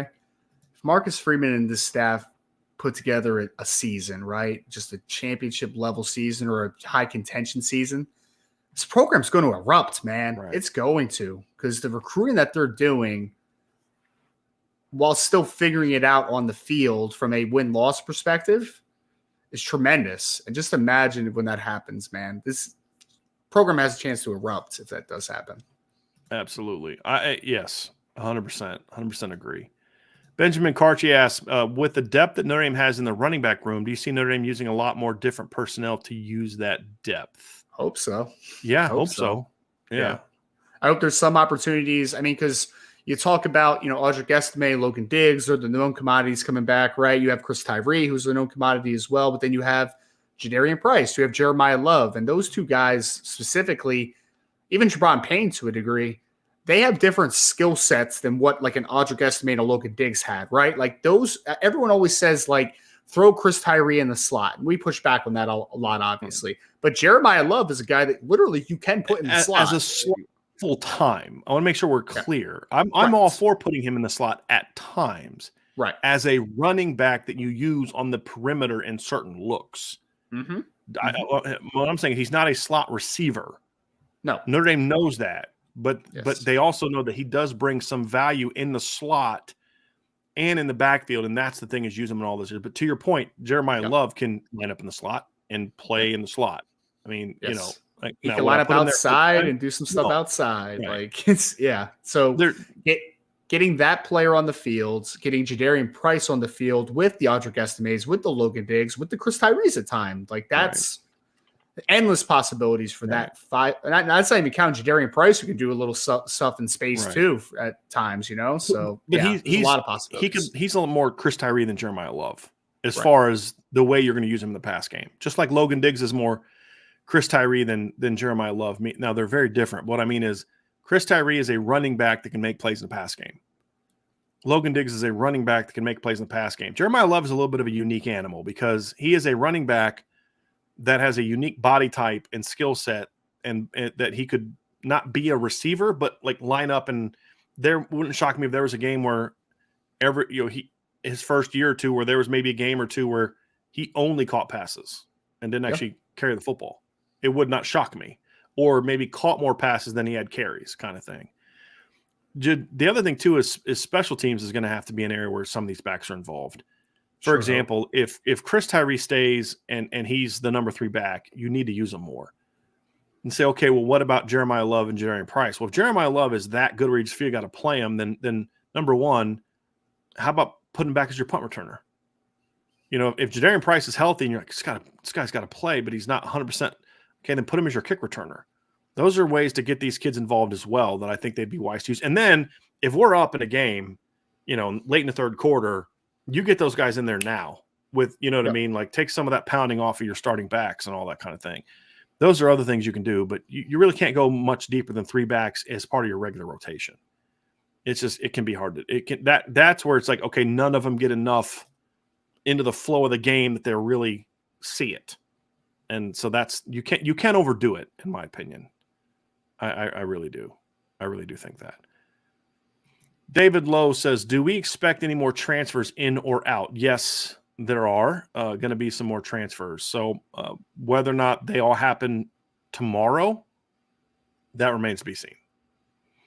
So we know of a couple kids that we're expecting to transfer, but I know Notre Dame is trying to talk them into staying. We'll see if that happens or not. So we'll find out. But yes, they're going to have to. I mean, right now they're like 90, 91 scholarship players. So they're going to need at least 5 or 6 guys to not be part of the team anymore. So I do anticipate more. I do.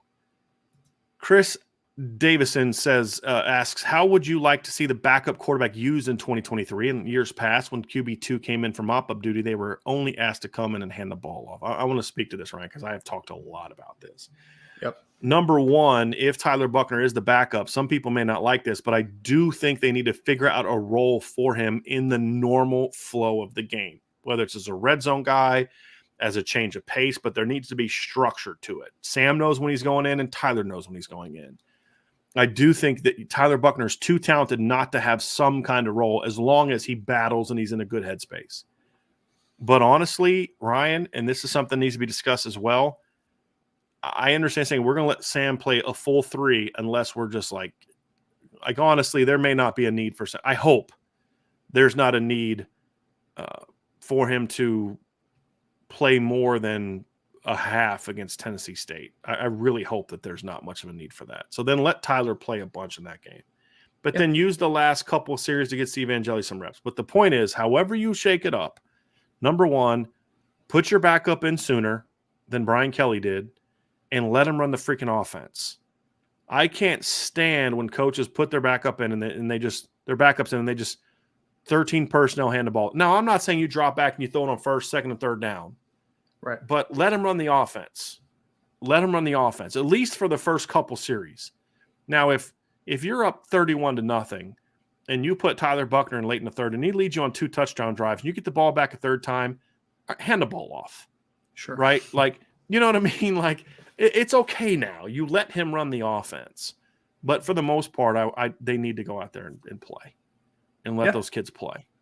That's just the way that it has to be. And I loved Bobby Bowden's mantra back in the day. It's like, hey, it's my job. These kids worked hard. They deserve a chance to go in there and run the offense. And it's your job to stop them. You can't stop my backups. That's not my fault. That's your fault. That's it, man. So, and especially if the other team leaves their starters in. That's something else I'm looking at too. Is if I put my number 2s in and I look on the other side of the sideline and their starters are coming out, we're flat out running our offense. Because you haven't quit. So why should we? Exactly. So that's the other part of it. And you all of a sudden have some nice depth at quarterback too now, right? I mean, you are 4 deep at quarterback and not even counting Ron Paulus. So, like, I would love to see Notre Dame get those guys some in-game experience when they can, right? Like, I want to see that because there's just not going to be enough live bullets around. And in practice, there's going to be limited opportunity for the third-string quarterback to be able to play. So if you're against Tennessee State, I would love to see Steve Angeli later in the game. I would love to see Tyler Buckner get more reps. I would even like maybe at some point if, a couple of games you were able to get Kenny Minchie in the game just to throw a couple passes. Like, I would love that stuff because all of a sudden from one season to the next, you created a lot of depth at quarterback, and I want to see those kids get opportunity to play at some point because there's limited opportunities going around in practice and in game. Yeah. Let's get to the next one here from David. Low hypothetical. Will it be worth Sam Hartman transferring if Notre Dame loses 2 games next year, but it causes Buckner to transfer? What would y'all's number for wins be? What wins for it to be worth it next year? So if Notre Dame goes 11-2 next year, and the argument is that you probably would have lost more if Buckner started. If that's the argument, then it's worth it to me. Yeah. It just is. But look, David, you can't look at it like that as a football coach because you don't have a crystal ball, right? Crystal balls are dumb. They're not real. They're not a real thing, right? No one can look at a crystal. I'm not taking a shot at 24/7. I'm talking about real crystal balls. Just maybe they're not a real thing. It's a scam, right? I mean, so no one can predict the future. You can guess. You can be good at guessing because of statistical analysis, whatever the case may be, but no one knows what's going to happen. you take your shot, you swing your shot, right? I'm swinging for the fences. And they believe that Sam Hartman gives them the best chance to compete for a championship in 2023. Maybe it doesn't work out that way, but you're taking your shot. And I'm okay with that. And if Tyler Buckner doesn't want to stay and compete, that's up to Tyler to decide. I hope he does. But if he decides to transfer, then we just got done talking about Kenny Minchie and how good we think he can be. By year 2, sure. You got him and Steve Angeli and CJ Carr. And if you don't think he's ready, go to the portal again. I don't want to make a living going to the portal every year, but if you need the bridge, then go get the bridge. But, that's why you coach your whole roster. I hope that Tyler Buckner stays. I think Tyler Buckner could be a brilliant quarterback in Notre Dame for a year or 2, depending on, he could be just so good in 2024 that it's like, dude's got to go pro. I hope that's the case. I hope Tyler Buckner stays and then at the end of 2024 has a tough decision to make about what he's going to do in 25. I hope that's the case. But if he doesn't want to stay and compete, okay, love you, kid. Best of luck to you. But, this is still what we felt was best for us to win a championship, looking at it from the coach's standpoint. And that's what the coaches need to do. If they feel that Sam Hartman gives them a better chance to compete for a championship, then they got to make that move. And then you can figure out 2024 when that time comes. That's just the reality of it. But you can't be afraid to make a move you think can help you win because you're afraid somebody's feelings are going to get hurt. You just can't. Especially with how easy it is to transfer nowadays too, right? Like things can change in the blink of an eye, snap of a finger. Like it's wild how that happens. And again, why have you created the depth that you've created? Because things happen, right? Guys don't develop, guys transfer, guys get hurt, whatever the circumstances are. The reason that you bring in Sam Hartman and Kenny Minchie into the room and then CJ Carr in 2024 is because you want to continue to improve your quarterback room. And if anybody ends up transferring, it's very unfortunate. But at the end of the day, that means that they probably weren't the best guy for the opportunity at the time, right? And that's just a situation that you're going to have to deal with. And it's going to happen in today's college game with how easy it is for players to leave. It's just going to happen. I don't think there's never going to be an off season where I think you completely get away from defections, right? Like there's some player that leaves to transfer or whatever. It's just sometimes you want that. Sometimes that's a good thing. Sometimes you're going to lose guys that you don't want to lose. Exactly. But if it's because you felt you were going with the guy that gave you the best chance to win, that's fine. If guys are leaving because you didn't coach them up and you didn't care about them and you didn't invest in them and because they weren't starters, you just threw them on scout team and didn't talk to them for a whole year. All right, cool. That's on you as a coach. Right? I want more guys willing to stay and compete and battle like we see at cornerback from the things I've been told, because even though they're not starting, they believe that Coach Mickens will give them a chance to still go out and compete. And if they do next year go out and win that job, that he will play them if they give them the best chance to win. But even if they don't, they know he's still pouring into them. He's still pouring into them as football players. He's still pouring into them as young men. And kids that pick Notre Dame will see it through if you're doing that in most instances. Right? Yeah. Now, Drew Pine felt it was best for him to leave. I'm okay with that. I believe Drew is about to have his degree here very soon. I'm okay with that. I'm not speaking bad of Drew. And if Tyler decides to leave, I'm not going to speak bad of Tyler. He made a decision that he wanted to make and he felt was best for him. What I will say is it just means that I have doubts about whether or not he really had that internal fortitude to do what it takes to win. Because imagine if Kevin McDougal was pissed that he didn't get a play sooner than he did. Imagine if Mac Jones got in his feelings because he got beat out by Tua, right? Imagine what Bryce Young would have done if he got in his feelings because he didn't start as a freshman against Mac Jones, right? Those guys saw, of course, Mac Jones had to wait a lot longer than Bryce Young did, but Mac Jones wasn't the number one player in the country like Bryce Young was. So, I want to see the guys that see it through. Like when Jalen Hurts transferred, made total sense. They had an honest conversation about you're not our guy. Yep. And he needed a chance to go play. That's completely different to me than what Kelly Bryant did, which I didn't support. You got beat out by a better player. Stay with your team. See it through. And so, there's every circumstance is different. I hope Tyler stays. And if Tyler is the kid I think he is, then I think he does stay. I really do. If he isn't, best of luck to you. And that's why it's so important to keep recruiting big-time quarterbacks. Because, you never know. No, not everybody pans out for reason X, Y, and Z. No one's the same. Right. Yeah. And 10 Day summed it up, right? In other words, you can't coach scared. I mean, yeah, you've got to go for it. Scared money doesn't make money. Yeah, No risk, no you've gotta reward. go for Whatever. Yeah, whatever little mantra you want to live by. It's 100% true. I mean, Yeah. they're taking it's not I don't want to call it a chance. Like they made a decision because they think it's what's best for the program. Right. And at the end of the day, without that decision, you don't think that you And they were right? honest with the kids about it. Yes. That's the other thing. They sat down with Drew Pine before the transfer portal opened to tell him what was going on. So if he chose to leave, he could. Yeah. Even though they didn't necessarily want him to, they didn't want him to leave. They knew it was a possibility, and they did right by the kid, and they told Tyler the same thing. So at least as long as you're honest about it, and then the kids can make whatever decision they think is best for them, and their families can steer them in whatever course they need to be. And Tyler's situation would be a little different than Drew's, because I think Drew was looking at a scenario where he was going to be the third quarterback. That's a whole different situation than what Tyler is in, where Tyler's an injury away, a bad game away, whatever, from being the guy. Drew was like, I need this guy to go down and that guy to go down, and then I'll get my shot. Different scenario, different thing. I get that. I wish Drew the best. No ill will, no hard feelings at all.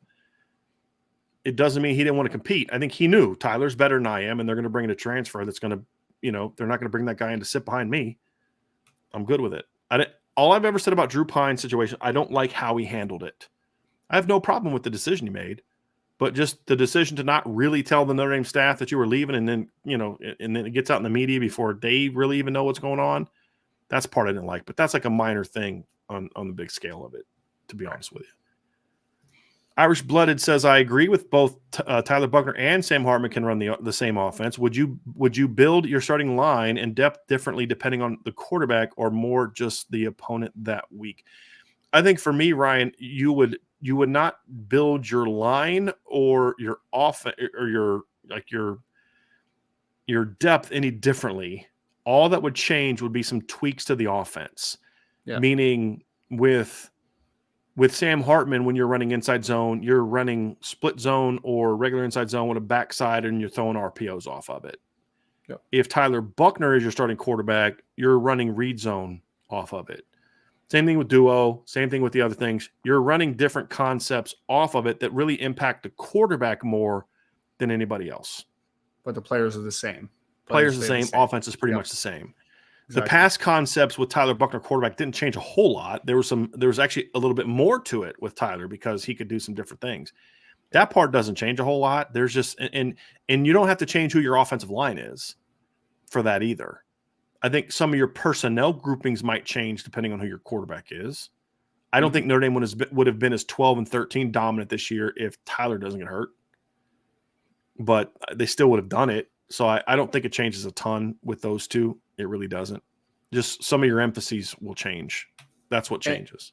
And they do have, the one thing about Hartman and Buckner is that they both are pretty good at throwing the football outside the numbers as far as the go ball, right? Like they have some of those same attributes. So I think that offensively, from a passing game perspective, they can do a lot of the same things. I think like you're going to run a lot of more true RPO off of Sam Hartman, to your point, right? You're still going to do some RPO with Tyler Buckner as well, but it's just going to look a little bit different. I think that's the perfect way that you summarize it, is that the players around you are not going to change. The emphasis and the philosophy maybe of what you're trying to do offensively are going to change just slightly, but it's still the same end result. It's just the process is going to change a little bit during play. Let's go to the next question here from Max Odd. He says, Brian, what are your thoughts on Tyler Buckner as a leader? To me, from a fan perspective, he just doesn't seem to have that rally on me guys feeling. Look, I think I can understand why a fan would think that watching television. I do. I think that Tyler has, Ryan talked about it earlier, he has a very reserved, laid-back personality. He is not Tyler Buckner's not going to be a kid that throws a touchdown pass and does the Conor McGregor thing like Drew Pine. That's not a negative on either one of them. They're just different. Drew has just got a little bit more outward swagger. Drew is more of a vocal kid and that kind of thing. Tyler's not. Tyler's going to be at a party just kind of hanging out in the corner, and Drew's going to be in the center of it, dancing and stuff. You know what I mean? Like, there's just different personalities. But I think we saw in the bowl game that the players rallied around Tyler. They responded well to Tyler because they know when he gets out there, he may not be the vocal guy and all that, but he's going to compete his butt off. Yep. And they rallied around that. And you could see it because of how they responded when he threw that pick six to tie the ball game up late. There was no yelling. There was no screaming. There was no cussing. It's like, okay, let's go out there and do this thing. And they just went right back out there and then went right down the field and scored a touchdown. Right. And that doesn't happen if there's a, man, this freaking guy, that kind of thing. He's just got a different personality. Now, do I think that Tyler Buckner needs to evolve a little bit as a leader? Yes, I do. But he's never going to be that rally on me guys verbally or in a way that you would see it as a fan watching TV. It's just going to be, they know he's going to ball. They know he's going to give them everything they got. They are going to believe, hey, I got to go block my butt off for Tyler on the series, because if I do, we're going to go down and win this game. Right. That's what matters more. And no, he's not like Jack Cohn wasn't that way. Jack Cohn wasn't an in your face, that kind of guy. I mean, every quarterback is different. If you watched how John Elway led compared to how Dan Marino led compared to how Joe Montana led, Dan Marino would show you up on the field when he played. This is how he was his personality. Joe Montana was not that way. I don't think one's better or worse. I do, but I think they can both work if you're a great player. It's just different. It's just who they were. But at the end of the day, the players respect them and they're going to play for. I think John Elway and Joe Montana had a little bit of a different leadership ability and difference. But look, but does it work or not? Do the players respect them or not? Will the players rally around them or not? That's the key. And not everybody gets guys to rally around them because of the verbal outwardness of what they do. And so that's why I can understand where Max is coming from. And I do think Tyler Buckner still needs to grow as a leader, but he's never going to look like that in your face, rah-rah guy. He's just how do you lead? I go play. That's how I lead. And I wouldn't want him to change his style of how he leaves, to your point, right? Because I even think of like two of the best quarterbacks of this past generation were Tom Brady and Peyton Manning. Like those were guys that were kind of put next to each other a ton. Tom Brady was the guy that would choose someone out, right? Would he had a little more outward type of feeling to him, and Peyton Manning was very reserved, right? Like he didn't talk, right? Like you never know if you would have flashed to Peyton Manning on the sideline during a football game, any given football game, you wouldn't know whether he was winning or he was losing. He was just that type of reserved dude. And so I don't think this is similar to the quarterback skill set thing we were talking about earlier as far as their play style. I don't think there's a right or a wrong answer to it. I just think that you need to steer into whatever you do, though. If that's who you are, you're a lead by example guy, steer into it and be comfortable in your own skin. That's like the biggest thing for me, is that you can win either way. And I totally get that. I get it too, why Max thinks that. And I would just say that, there's also the leadership behind closed doors, right? That kind of goes into that whole conversation too. Just because that's what we see on TV of Tyler maybe not being that outward guy. Like, you don't know what he is behind closed doors. Like, you have no idea, right? So I just think that there's multiple ways to skin a cat, right? There's different ways to do it. I have a super chat from John Bertucci. He says, I know there are a lot of variables, but if you had to guess, who is the starting quarterback at Texas A&M in 2024? I think Tyler Buckner. Texas A&M, he said. Meaning A&M. Notre Dame starts at Texas A&M in 2024. A&M. That's their first game is at Texas A&M. Gotcha. So who starts for Notre Dame at Texas A&M in 2024? Tyler Buckner. Yeah, I mean, if you tell me that Tyler Buckner is going to stay, I think it's definitely him. I mean, it's either Tyler Buckner or Kenny Minchie, probably game one, right? I mean, that's kind of where I'm at with it. If Tyler Buckner stays, they're not going to the portal the next year. I think that's the one thing we can say. Unless he's hurt again, and then you may have to go that route. But I think right now the plan from my understanding, talking to sources, is that the Notre Dame staff really wants Tyler Buckner to stay. They just think he kind of needs that year to work on his mechanics, because they understand that he just got a year of eligibility back this year. Yes. So he still has 3 years, where otherwise he would have had 2. If he'd have played 5 games this year, Tyler would kind of be screwed, and he'd have to think more about transferring, because he's like, if I'm backing up Sam Hartman this year, I got 1 year to play, and I'm done, because he played in 2021. That year of eligibility's gone. If he'd have played in 5 games this year, that's 2. So then he sits next year.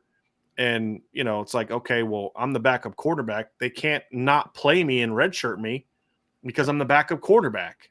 because you can't have your backup. I mean, what if he gets hurt and then he's got to go play the last 5 games of the year or something like that? Then, so to me, getting this year of eligibility back was huge because then he can sit this year. If his number's called, his number's called, but he still has 2 years after next year. I think that was huge because I think Tyler needs it. I do. Yeah. His game, because it's the lack of development. The lack of development he's got from playing because of all the injuries and the COVID stuff has really hurt him. And I think that extra year could be good. So now how about the other side of it? Who's starting for Texas A&M against Notre Dame in 2024? Do not care. I mean, Connor Wegman. Yeah, I mean, that's who it'll be. Connor Wegman. So if the coaches are any good, it'll be Connor Wegman. So, but that's will Dabo be bought out at that point? I guess that's you mean Jimbo? Jimbo, what'd I say? Dabo? Yeah. Dabo. Jimbo, Dabo. Same thing. Yeah. What's interesting is, I mean, look, he's a psychopath and not exactly the greatest person in the world. But if Jimbo gives up control of the offense, they're going to be in a much better place now. Bobby Petrino's a way better offensive coach than Jimbo Fisher. Oh, no doubt about that. Way better. Yeah. Way better. I don't know if he's going to recruit, and I don't know if the players are going to like him.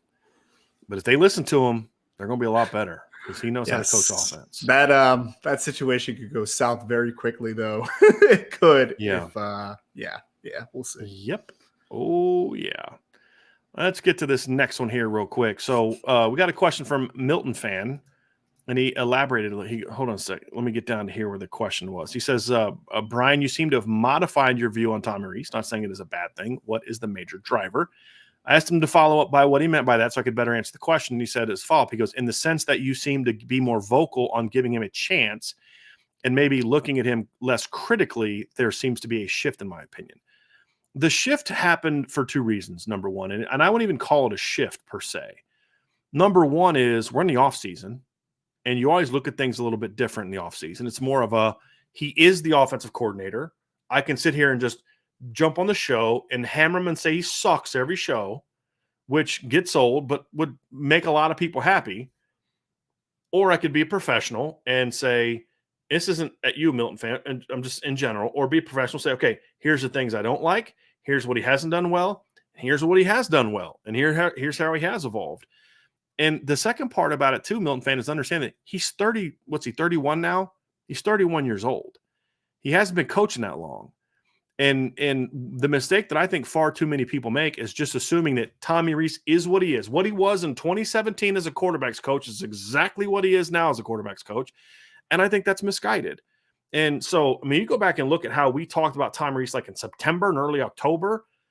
We hammered him after the Marshall game, hammered him after the Cal game, praised him after the North Carolina game. Why? Because that's what each circumstance called for. Because it's not personal. When he does a good job, I'm going to say, good job. When he doesn't do a good job, I'm going to say, not a good job. The problem that I think far too many people have is they just say, well, I don't like this guy, so let me just hammer him on everything. So like Al Washington's the new whipping boy. Everything he does is bad. And if they do get a guy or something good happens, well, it's not because of him, it's because of this. Right. Al Washington's no different. If he does a good job, you say, good job. If he does a bad job, you say, bad job. And then you kind of give overarching big picture type of views.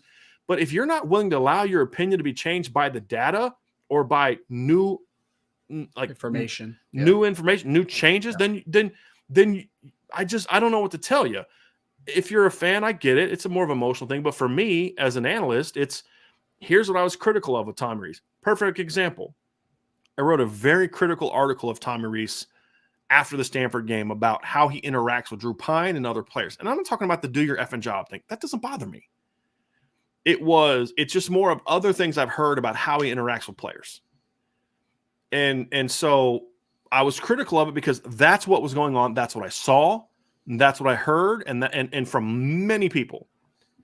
And as I've said before, by the end of the year, those same people were telling me a different story. Not because they were told to change their tune, because nobody at Notre Dame knows who my sources are, except the people that are my sources. Right. And so it was they're very consistent, honest people, but it was more of I don't know what happened, but something changed. He was different because I think he realized what I'm doing isn't getting it. It's not getting it done. I keep yelling at Drew to do this thing over and over and over again. So I can just either keep yelling at him or I can find another way. And I think he found another way. And even though Drew's not was not good. Drew played better down the stretch and what the limited role he had was.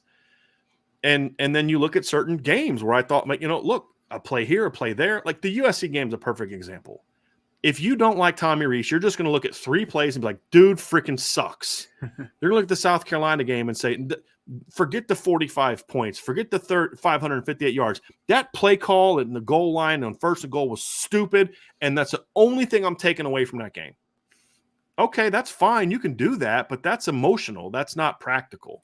What I can say is, here's some things I really liked from him from the USC game, and here's a couple calls I did not like. And that's what we did. And that's called being an objective analyst. And then sometimes it's like, yeah, there wasn't a whole lot that I liked. And then sometimes, like the Navy game, you rip them in the post-game show, then break down the film, and you're like, actually, stuff was there. Quarterback's got to get rid of the freaking ball. The running back's got to see that, and the call was made. The running back stepped to the wrong side, or the offensive lineman didn't get out in time. And then you're like, well, okay, that wasn't necessarily a coaching thing. The players got to go out and make the plays, and so I changed my tune. So like, to me, we all need to be allowed to be swayed by data. And if you have and this is why we do the upon further review, because I would find myself having the reaction I had after, and this is true for coaches, after a game, you feel a certain way about how your kids did. And then you break down the film and you're like, dude, we didn't play as well as I thought we did. That team just sucked, or that team made mistakes. And other times, like, we actually played a little better than I thought we did, or this kid actually was a little better than I thought he did, because you can't see everything and you can't rewind and do all that during a game. You have to allow yourself to okay, here's how I feel, but I'm going to be open-minded and I'm going to go back in and dive into film. There's been times this year where I was very critical of Tommy Rees as a play caller or a play. And then you go back and you look at the film and you're like, oh, I see what happened there. Okay, that wasn't a play call thing. Then you can say, hey, you got to do a better job of making sure your guys aren't making those mistakes. Now it's a position coach problem, not so much a play caller problem. It's still not good, but you got to shift the thing. And that's the other part of Tommy Rees too, is I think he got better at the end of the year. I think he evolved as a coach.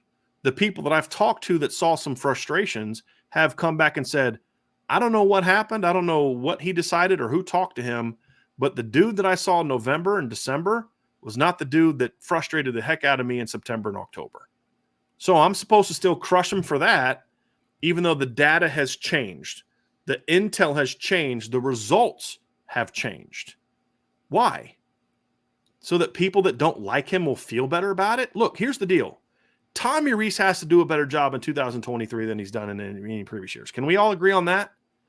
Okay, but if you're not someone who can point to good things he's done, then I'm really not interested in having a conversation with you, because you're not objective. You're just emotional and you don't like him, and there's nothing he can do that you like. You're either pissed that he was a player, or in some cases, which is valid, you don't think he should have been hired in the first place. Okay, fair, but he was. And now I'm evaluating the job he's doing, not whether or not he should have been hired 4 years ago or not. Right? Like, I'm just not going to do that. That would make me nothing but a fanboy doing a fanboy show. And that's not what we do. If Al Washington goes out there and bounces back, says, you know what, I did a crap job. I'm going to go out there, I'm going to recruit my butt off. And he goes out and signs this really good D-line class and coaches his butt off this year. Guess what? I'm going to have great things to say about Al Washington, because it's not personal. It's not. I was around Al Washington a little bit this weekend. He's a really fun, personable guy. I just don't think he's doing a really good job as the D-line coach right now. I hope that changes. And I hope that I'm singing a different tune, because it's not personal. It's not personal with Tommy Rees. It's not personal that I'm praising him because I like him, just like it wasn't personal that I was ripping him because I disliked him. Neither of those things are true. This is my job, and I'm always going to give you an honest opinion, and sometimes things change. I used to be a Brian Kelly defender. I stopped being so several years ago. Why? Because what happened in the 2015 and 2016 seasons said to me, that guy's never going to win here. And the experience and the data and the evidence changed. And so did my opinion and my criticism or defense. It was never personal. I didn't like Brian Kelly in 2011 as a person. Couldn't stand him, to be honest with you. But it doesn't matter. My feelings about him as a human being don't matter about whether or not he's a good coach or not. And so that's what it comes down to. So honestly, Milton fan, I may go back to being critical of him again if the September game plans and play calling sucks. Because that's what the data, that's what the experience, that's what the film tells me I should be.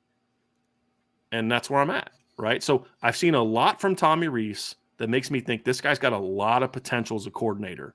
I've seen some other things that tell me, but he's got to do a lot better and a lot more to turn the potential into production, because it's no different than a player. At some point in time, dude, you're a senior now. Why are we talking about potential still? Right? Same thing with a coach. Hey, bro, you've had 3 years now. You're 31. You're 32. You're not this 26-year-old newbie anymore.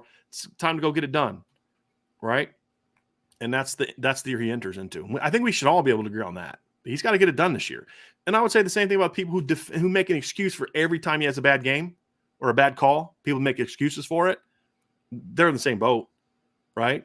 It's okay to be critical of someone you like. It's okay to praise someone you don't, if that's what the reality of the situation calls for. That's what I always do. So great question, Milton fan, and I hope that you did not take my answer as any kind of attack on you. I'm just answering it as honest as I can, because I think he was asking a genuine question about, hey, your tune's changed. Why?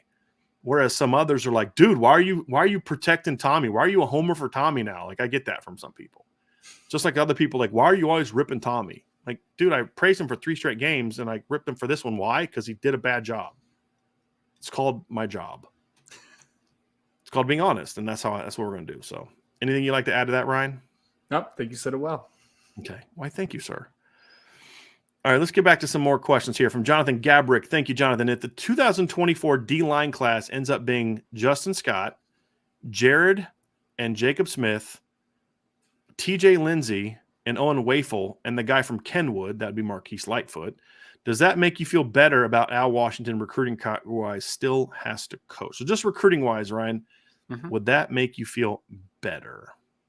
So if they had the opportunity to take all those, because I don't think we expect them to be able to take every single one of those players that were just listed, but if you had a class of Justin Scott, Jared Jacob Smith, TJ Lindsey, Owen Wafel, and then let's say you could sneak in a guy like a Marquise Lightfoot, or let's say Bryce Young instead of Marquise, maybe even like a Viper type like that, right? Does it make me feel better? Yeah, it makes me feel a lot better, because you got a 5-star caliber player and you got depth in this class. And I think you got a lot of different body types. I think that was my biggest quarrel with 2023, Brian, personally, was you missed out on the 5-star that we've talked a ton about, right? Keon Keeley. You missed out on another player in Jason Moore, but you also put together a really talented 4-man class, in my opinion, but they're all kind of very similar, right? Like they fight against each other a little bit. In this class, you have good balance, in my opinion. You have some nose tackles. You have some big 3 techniques that can also play a variety of different things. You have a strong side defensive end. You have a true Viper. I think you have good variety there. But I would also say, Jonathan, is it like, would I feel better? I would feel a little better for sure. But also we have to remember that the whole Justin Scott situation was turned around by Marcus Freeman, if we're being completely transparent about that, right? So does it make me feel better about the clashes in general? Yes, because I think that that's a more well-balanced class than year one, but I do think that there's a little bit of context and asterisks that needs to get put next to that one for me. Yeah, and I'd have to know who recruited all those guys. Exactly. So like we've said about last year's class. Okay. Last year's class was a really good D-line class. He didn't recruit Armo Mukum, and he was arguably the primary for Boubacar. That's arguable. Yeah. Right? Debatable. And Brendan Vernon was already committed when he got hired. Yes. So, like, okay, what was his role in it? So I'd have to say I'd have to know what his role was. And like you said, Ryan, the big fish in that group was a guy that the head coach had a primary reason for. So I would hope that the class would be a little bit different than that, to be honest with you. And I would argue that you're going to need to switch out the kid from. I mean, look, Bryce Young needs to be in this conversation for who is part of this class, first of all. Yep. So that's just something some of y'all are going to have to deal with and discuss. All right, let's get to this next one from Siggy13. I always get way too amped for the spring game. Last year was a disappointment with Tyler Buckner missing. This year, barring health, what do you see as the series rep number breakdown for the QB room? It's an interesting way question. Too early for this one, man. For me, it would be Tyler and Kenny, or Tyler and Sam have the first half on opposite teams. Okay. And then the second half is Kenny and Steve. And then, so Tyler or Sam wouldn't even play in the second half for you? No, I mean, it's a running clock. Okay. It's, it's like, because the spring game to me is meant to be fun. Sure. It's like, I mean, remember the one year like Brian Kelly put Lewis Nix back there and they ran a court meet? I mean, it's supposed to be fun. It's a game. You're learning something. You're competitive, but it's also not something that you put too much on. It's right to me. My attitude of that is like your attitude for how NFL teams view the Senior Bowl. They don't care about the Senior Bowl. They care about what happens before. Same thing with All-Star games. I care more about the battles I see in practice every day than I do about what happens in the All-Star game. Yep. And so that's how I feel about the spring game. It's nice to see it, right? But I've been doing this too long to see the Nate Montanas and the Junior Jabbies win MVP, and people say Deshaun Kaiser's never going to play a meaningful down because he got outplayed by Montgomery Van Gorder. Okay. The year before he led Notre Dame to the Fiesta Bowl. You know what I mean? So I just don't care about spring games. I care more about what a guy does in the 14 practices leading up to it. Mm-hmm. But for me, I mean, Sam and Tyler, I'm giving them a half. That's it. Because, again, the second half is pretty quick. And if you don't get those younger guys in the third quarter, they're not going to get much reps. And I'm going Steve, Kenny, and Ron Paulus in the second half of that game. That's what I would do. I wish Notre Dame's going to have a pretty deep team this spring. Mm-hmm. I would not. I mean, they're going to have. I mean, like last year, honestly, you had one quarterback. Yep. Like in the first half. I mean, you had him and Steve Angeli and Ron Paulus. It was Drew Pine, Steve Angeli, and Ron Paulus. I mean, Drew Pine's literally playing for both teams. You had offensive linemen wearing green jerseys because you didn't have enough offensive linemen to get to a practice. Yep. This year's going to be different. You're going to have like 18 offensive linemen on scholarship. It's wild. You're going to have 10 receivers on scholarship. You're going to have 6 running backs, 5 running backs. You're going to have 4-5 quarterbacks. The depth is not a problem other than safety right now. And so to me, I would like to see them maybe have the third quarter if they can deal with – you got to talk to NBC about it. But I'd like to see the third quarter be a normal quarter and then have the fourth quarter be the running clock. Because I think you need to get some more reps in for some of those young kids in the third quarter. And I don't know if a running clock in the final 2 quarters gives them enough rep opportunities for that. But again, a lot of but they got those reps in practice. Sure. But that's what I would like to see happen, in my opinion. Anything to add to that, Ryan? No, I mean, honestly, I didn't really thought about it. I mean, obviously, it's a situation where Tyler and Sam are going to be getting the, early reps, obviously, in that situation. But I feel like you typically see most of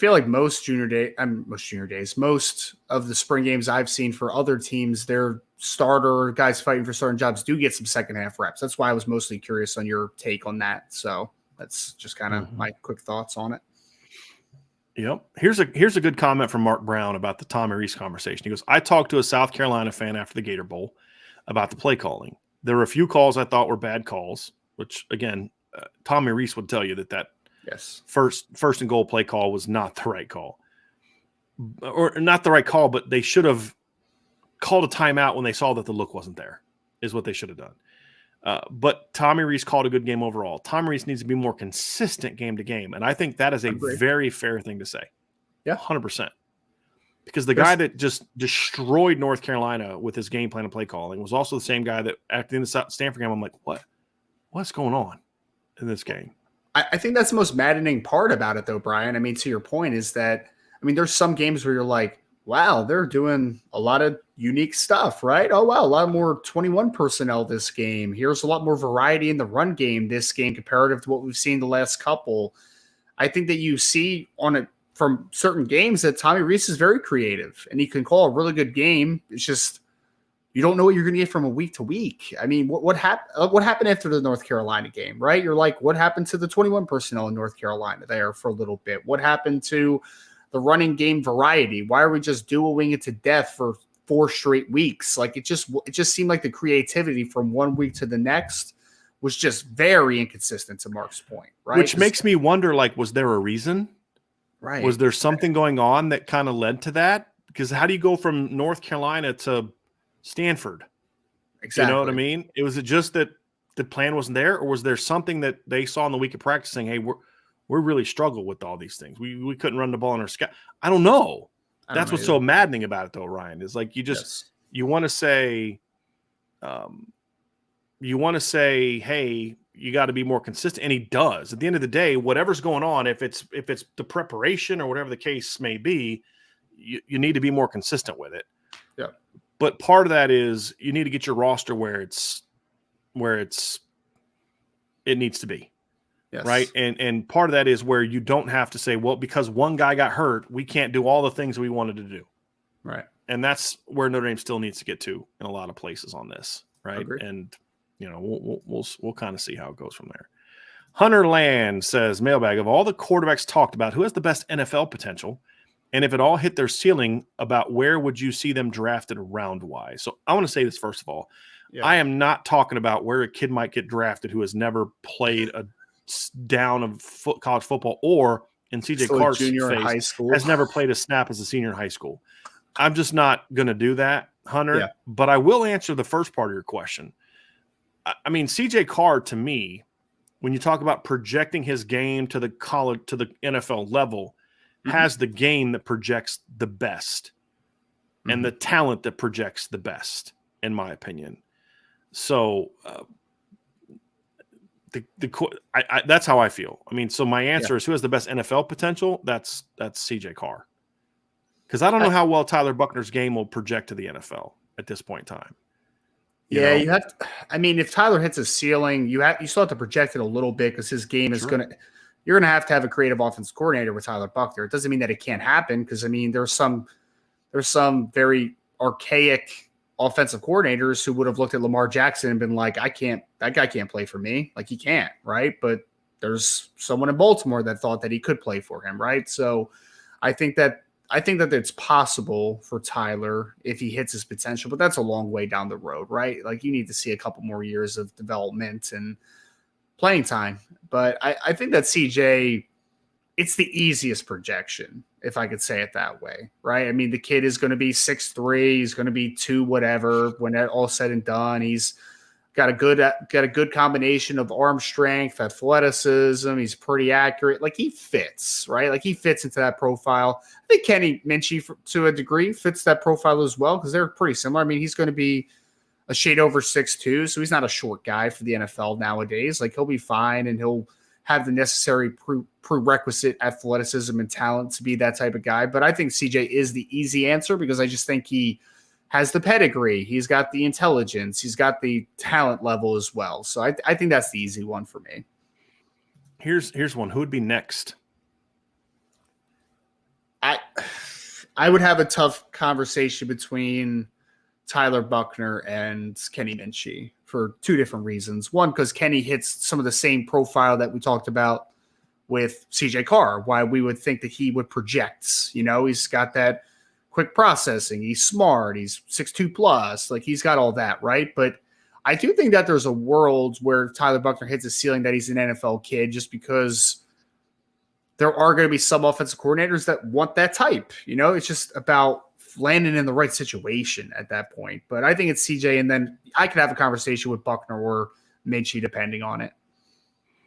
That's fair. I'd have to see Tyler evolve more as a pocket passer, and I need to see Kenny's arm strength develop before I'm ready to project either one of them to where they'd be in the NFL. So that's how either one of those 2 things gets developed is going to determine a lot of that for me. I'd probably say, go ahead. I like how we didn't talk about Sam Hartman, who literally had draftable grades this year from the NFL teams. Well, I mean, I kind of look at him differently, because he's kind of already at his ceiling.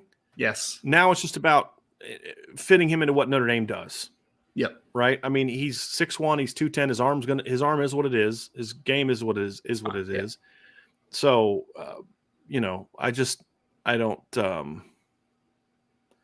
I don't see it. Like, to me, he's a guy that I just don't see with the same ceiling as we've said. Yes. Like we said, Tyler Buckner has a higher ceiling.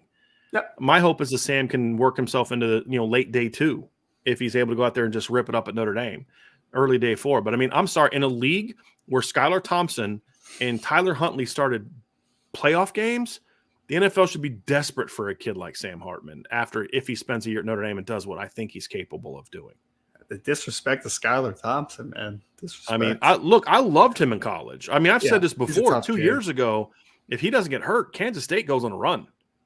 I mean, I loved him as college quarterback. He should not be starting playoff games in the NFL. I mean, I know you're joking with the disrespect. Oh, no, I know. But that's a fact. I mean, Anthony Brown started games in the NFL this year as a rookie. That's a problem. I think that the Miami Dolphins would also agree with you that it was a problem. Yes.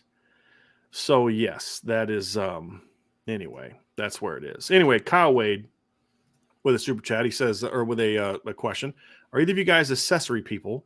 As in, do you guys wear jewelry, watches, or have a closet full of suits and business type of clothes? Do you collect any other random interesting things? That's an interesting question. No, I mean, to the point where, Ryan, my wedding ring sits right here beside my desk.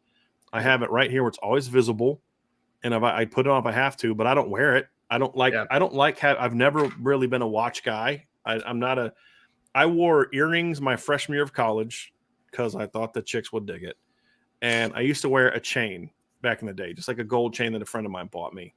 But once that thing went kaput, I stopped wearing that. I don't like things like I feel restricted. I have a really weird phobia with like being restricted with certain things are tight.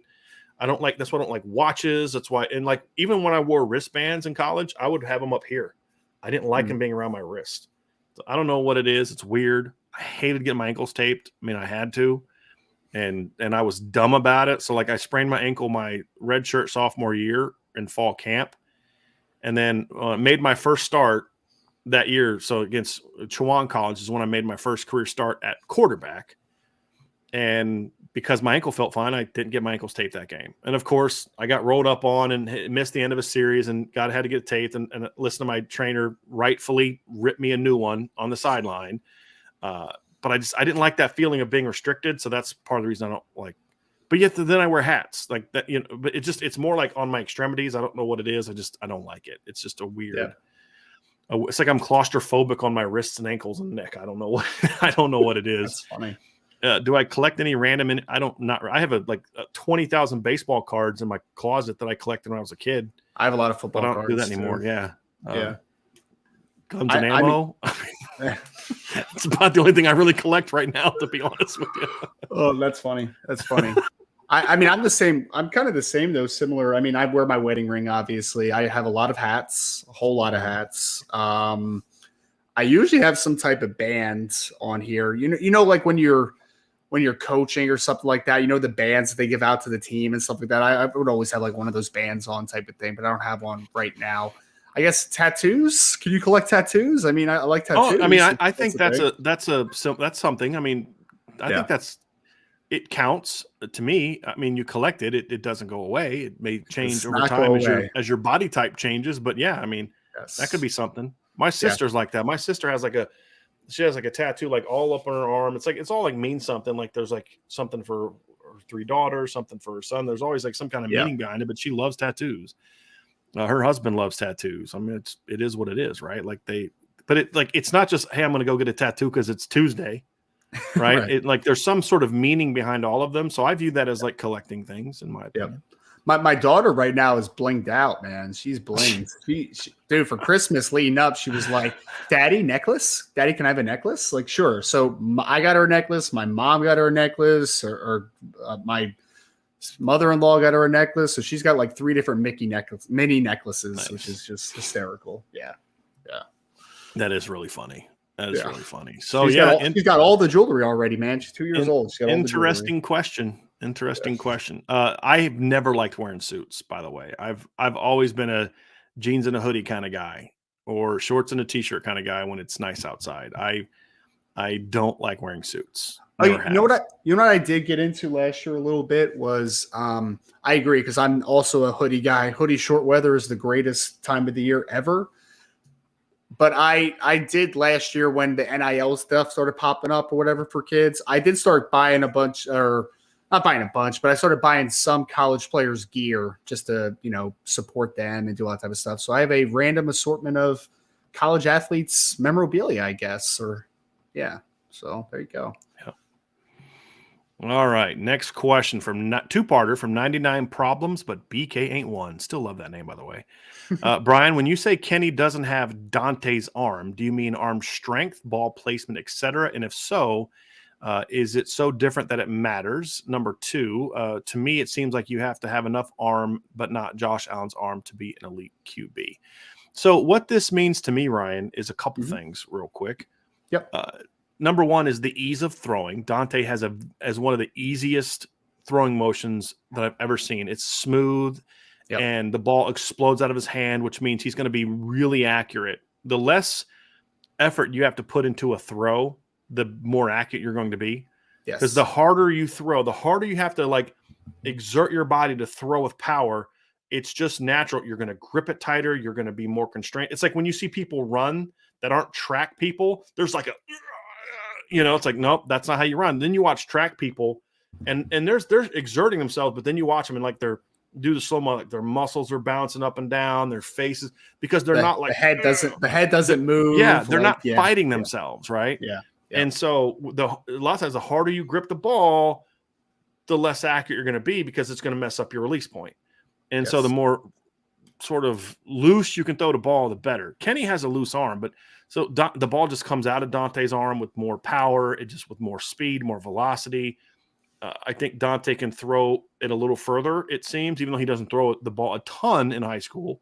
But you see him at these different camps, he can launch it. And he's just a more natural passer, at least in the settings we've seen.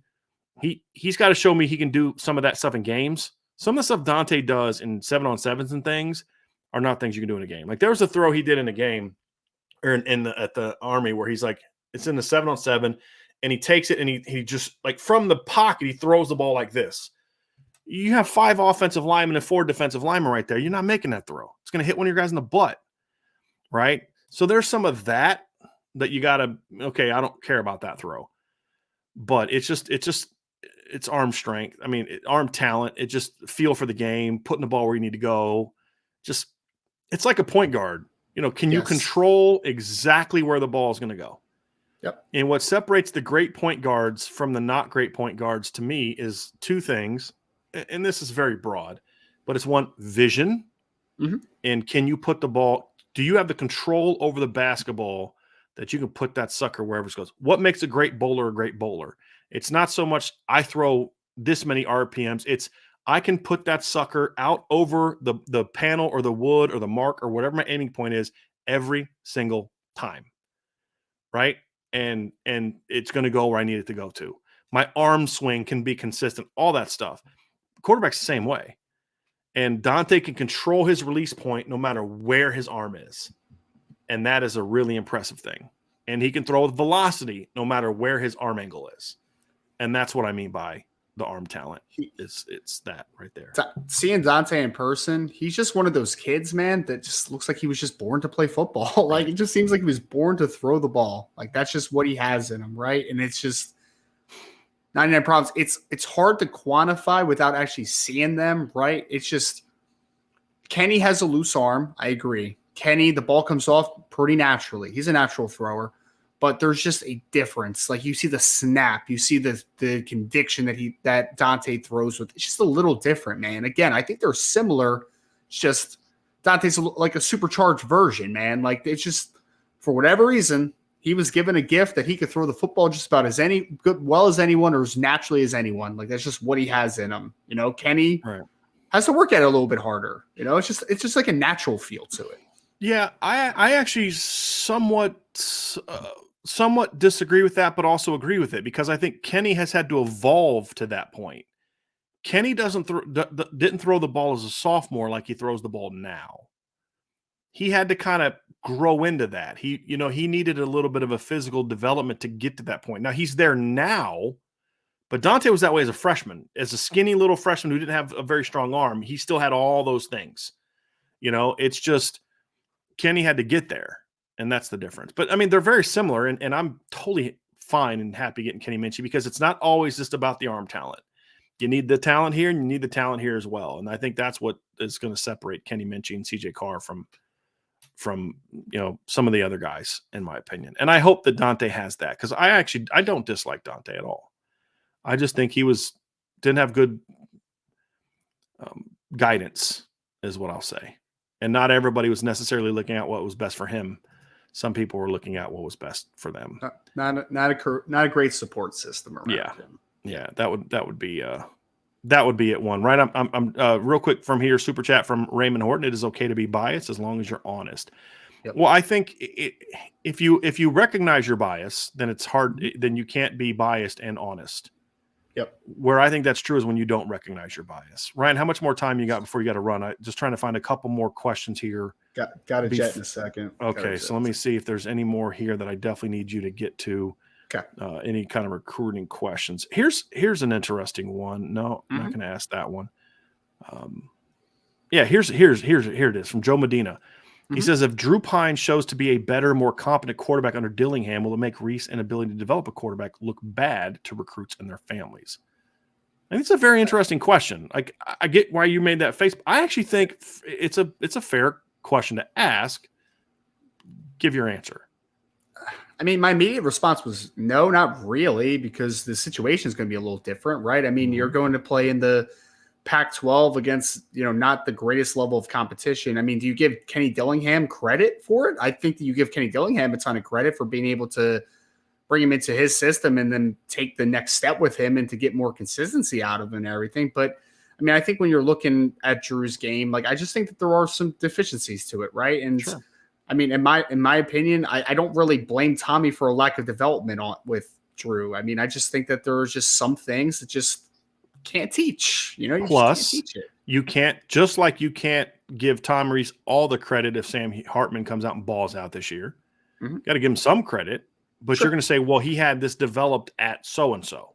Right. Because if you're going to go there, then you got to give Tommy all the credit for how well Jack Cohn played last year, none to Wisconsin. Right. So there'd have to be a level of consistency there. Tommy got Drew to a certain point. Now it's up to Kenny Dillingham to take him to that next level with more experience. But it was Tommy that got him to that point where Kenny Dillingham is getting the product that he's going to have. No doubt. Now, where I think it's a fair question is this will be brought up by fans. If Drew Pine goes out there and plays really well for Arizona State, it's going to be a topic of conversation. Oh, absolutely. So that's fair. And I also think too don't think that other schools won't use that against Notre Dame. That's where I'm coming from with it. Well, look how much better Drew Pine was with Arizona State. Do you really want to go? And it doesn't have to be Kenny Dillingham doing that. It could be another school that's recruiting against him for quarterback. So I think it's something that could certainly happen. But if Sam Hartman comes out and balls out this year, no one's going to give a rip. Because they're going to say, well, you can't give Kenny Dillingham the credit for Drew Pine if you're not going to then give Tommy Rees the credit for Sam Hartman. Can't do that. Doesn't make sense. So I think it's a fair question. I kind of initially had the same reaction you did, Ryan, like, of course not. But I can definitely understand why the question is being asked, because that will be a topic of conversation. If Drew Pine in their first game goes out there and throws for like 350 yards against some FCS team, no, that's absolutely going to be the topic of conversation. Why couldn't Tommy? Well, he did go back and watch the North Carolina game, but whatever. It is what it is. So I know you got a jet, Ryan. I'm going to work through the rest of these questions here. And get through them as much as I can. So yeah, I did like that comment, Joe. I think it's a very, very fair question to ask. Let's go up here to Colin Park. How realistic do you think our chances are of flipping Caleb Beasley? Would we continue recruiting Aaron Scott if he did flip, or is 2 cornerbacks the goal? My understanding with Aaron Scott is they're gonna recruit him until he tells them no. The goal is two corners in his class, but as with anything, some guys are just too good to say no to, and Aaron Scott would be that guy. So I think they would continue to recruit him. And I think they would continue to recruit Caleb Beasley as well. I think they love Caleb Beasley. They love Aaron Scott. How realistic do I think the chances are? They're realistic. Look, he's committed to Tennessee. No, Marcus Freeman is going to his high school today. He's going to go there to watch him play basketball. Marcus Freeman's not going to watch Caleb Beasley play basketball if they don't think there's a chance that they could flip him. It won't be easy, but when you've got Marcus Freeman and Mike Mickens on a kid, it's possible. It's possible. And the reality is Caleb never stopped talking to Notre Dame. The communication is there. If the roles were reversed and he committed to Notre Dame but never stopped talking to Tennessee, and the Tennessee coaches were going to see his game stuff, Notre Dame's going to be flipping out, worried that he's going to flip, right? I think that would be very true. Well, the same thing is true here. Do I think he's going to flip? I'm not predicting that just yet. I mean, I need to see that he's willing to visit again, or, just really buying into what they're going to say again. But as long as he keeps talking to him, there's a chance. No doubt in my mind. And Caleb Beasley is a great Notre Dame fit. Personally, I think he kind of got caught up in the hype of the great season that Tennessee had and the great environment. It's in-state school. There's all the pressure to kind of go there. They were hot. He's a Notre Dame kid. Caleb Beasley is very much a Notre Dame kid. And just you meet his family, you meet him. He has likes and interests beyond football. He is a really good student, goes to a great high school, really good parents, like really strong family, loves Notre Dame. I honestly think he just kind of got caught up in the Tennessee buzz. So I think that he eventually could be one of those kids that ultimately realizes, like, look, I fit more there than here, as a person, not just as a player, but as a person. And I could see that because he's when you think of like Notre Dame kid, he's a lot like Benjamin Morrison as a young man, like great family, really good student, comes from a really good high school, has interest beyond just football, confident but humble, competitive. Like there's just a lot of things where you're like, man, that kid just really fits in at Notre Dame. I think you've got to convince him of that, right? And like I was told this about Christian Gray, very similar situation. I remember talking to a source at Notre Dame, and we were talking about Christian Gray, and we're sitting down having lunch. And at the time, Notre Dame was fading with Christian Gray, and Ohio State and LSU were surging. Now, Notre Dame hadn't done anything wrong. They were still recruiting him hard. They still loved them. It's just the new schools were LSU and Ohio State, and they're the two teams battling for DBU. And for a time there, Christian was like, boy, I really like this. And he got kind of sucked into that. But what the coach said to me, what the source said to me was, he's a Notre Dame kid. He just doesn't realize it yet. And he eventually realized, like, you know what? Like, I fit better at Notre Dame. Yes, I can still compete for championships there. I can still get coached by an outstanding coach. I can still do all the things that I want to do football-wise at Notre Dame. But I, as a young man, beyond football, fit in better at Notre Dame. And that ultimately is what led him there. And it's not a knock on LSU or Ohio State. It's just some kids fit certain schools better. And I think that's kind of how I see it with Caleb Beasley as well. I could certainly see that being the case. Let's go to the next question from Rob Thidoff. Brian, what's more likely next year? Notre Dame has a new men's basketball coach, or Notre Dame football has at least one Heisman finalist? At least one? I don't know. I would say it's more likely that they have one Heisman finalist. Jack Swarbrick has never really shown much of an appetite, from what I can tell, for moving on from Mike Bray. And I think in some people's minds, Mike Bray has done enough in his career to kind of walk away when he wants to. I don't necessarily agree with that. And I think this season has been incredibly disappointing. Beyond that, I don't have a lot to say because I don't really like talking about firing coaches. But this year has been incredibly disappointing. And if they don't reverse course in a hurry, you have to wonder, with this much. I was talking with, who was it? Was Patrick Engel from Blue and Gold Illustrated and Tyler James from the Rival site. And we were at the Junior Day on Saturday, and they cover basketball. We don't cover basketball. I made the decision not to cover basketball because for a million reasons. But Patrick was pointing out that there are NBA teams that put younger lineups together than Notre Dame does this year. That's pretty bad.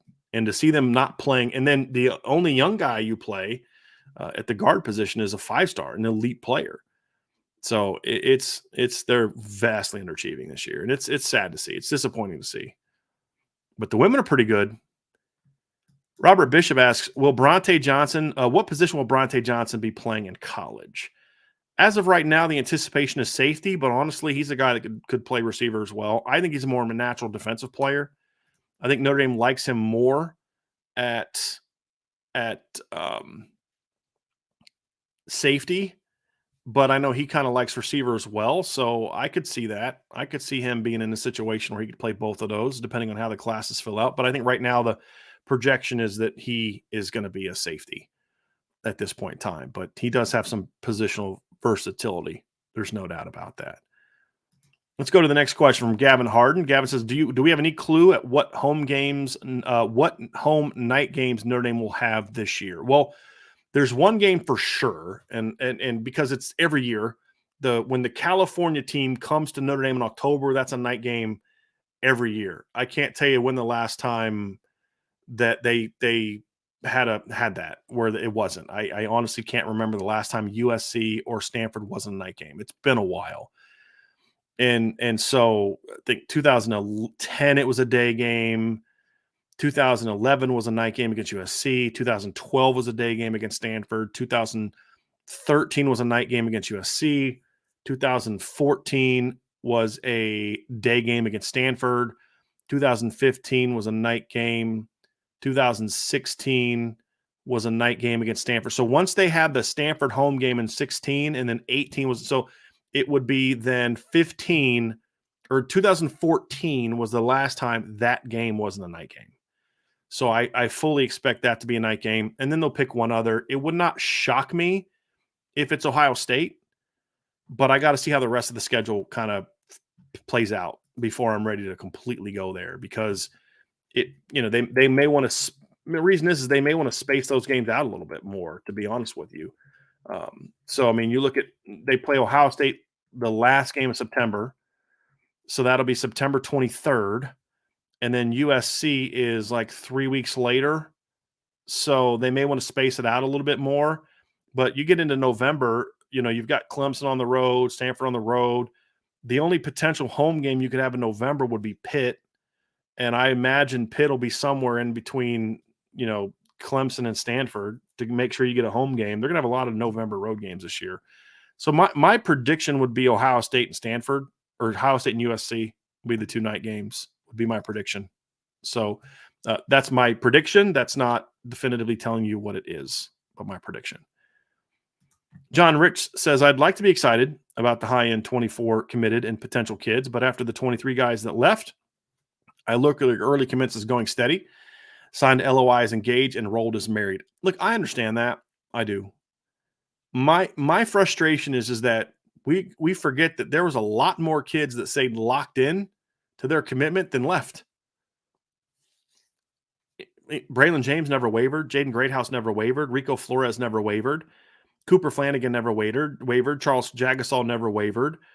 Sam Pendleton, Sullivan Absher, Joe Otting, they never wavered.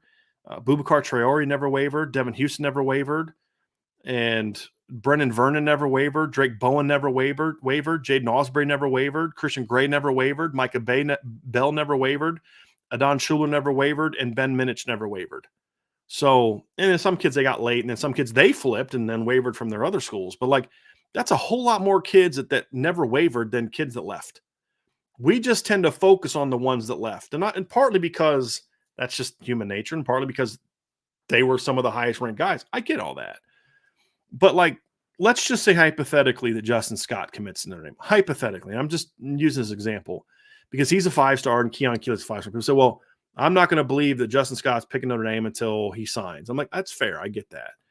But not every kid is the same. Keon Keeley's from Tampa, Florida.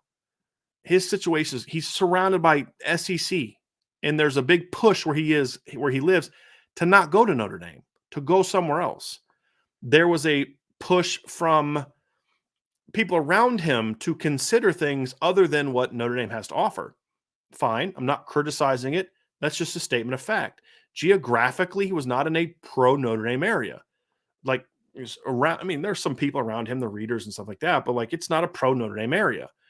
It's not a school that's a feeder school to Notre Dame. There's a lot of reasons why Keon was convinced that he's not a Notre Dame kid, even though you, me, Ryan, everybody believes he is about one of the most Notre Dame kids you're going to find on the defensive line. He is a great fit in Notre Dame. He didn't think he was.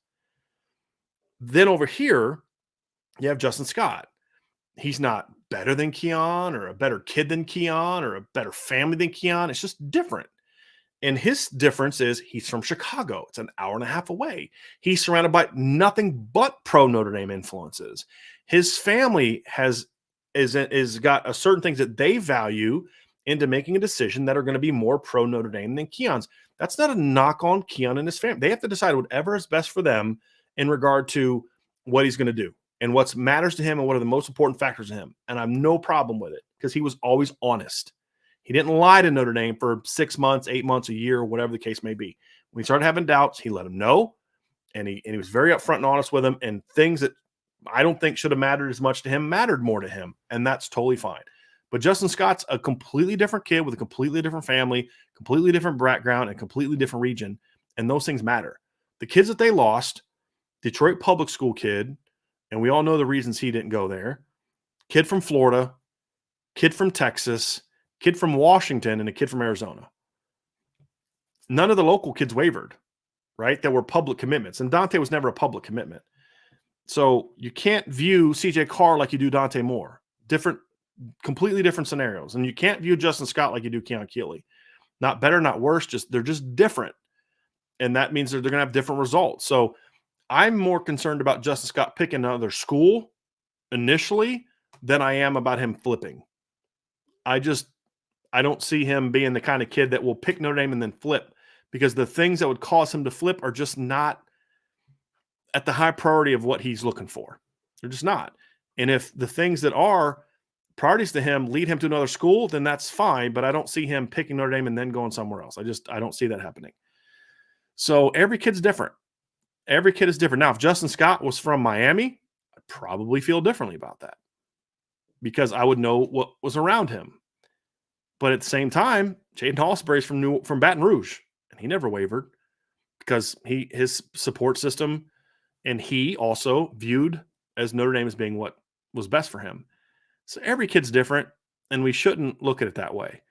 There's always a level of healthy skepticism we should have about these kind of things. But I'd say wait until a kid gives you a reason. We should have been, and I'll own this, we should have been a lot more skeptical of Peyton Bowen in Oklahoma than we were, because we just kept telling you I don't know what else to say, but other than what we're told. I don't know what else to say.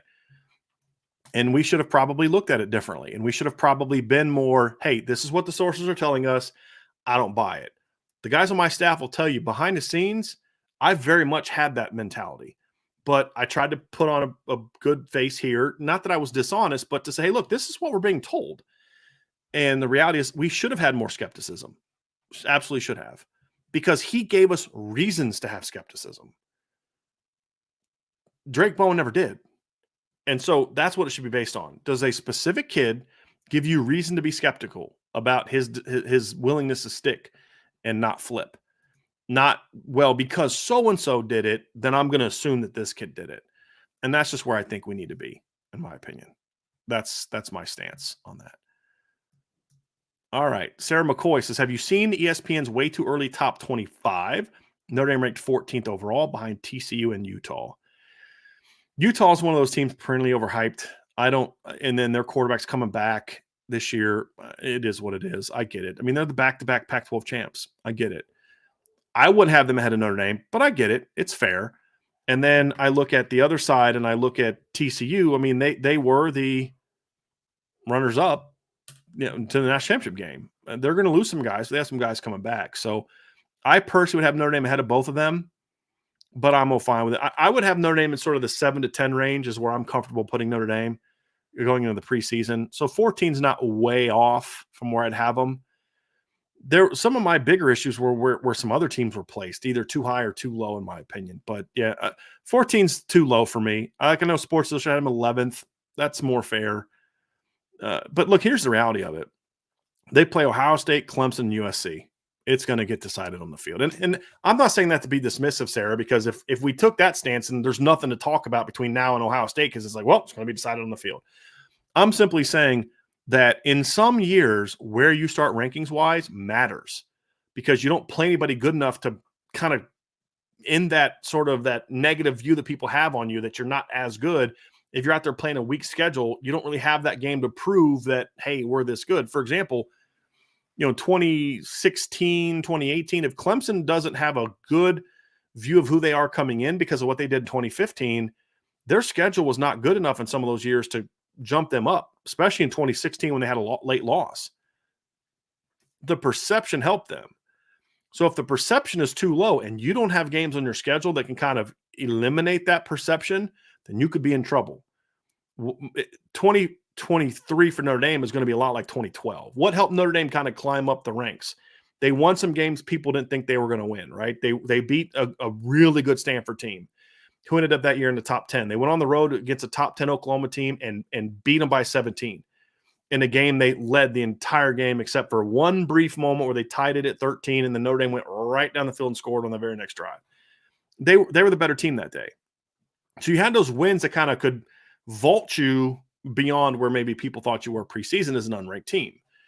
2019, once you lost to Georgia, it was going to be almost impossible to get back into the top 4. It was impossible. 2017, different. They lose to Georgia early, but then they had to beat a ranked Michigan State team. They had to beat a ranked USC team. They had to beat a ranked Michigan State, NC State team. If they'd have kept winning, they would have beat a ranked Miami team and a ranked Stanford team. There would have been no doubt that they were a top 4 team. My point is simply that the good thing about it is that they do have a schedule this year that is such that they will be able to prove them right, that they are top 15 but not top 5, or they'll be able to go out there and win the games that make people say, like, yeah, that team's better than we thought. So that's the point behind that. Jay Carr, what is the deadline to get to 85 players? Aren't we like 93 now? They're not at 93. You're a little high, but they're, I think, 90, 91. I have to go check my scholarship chart.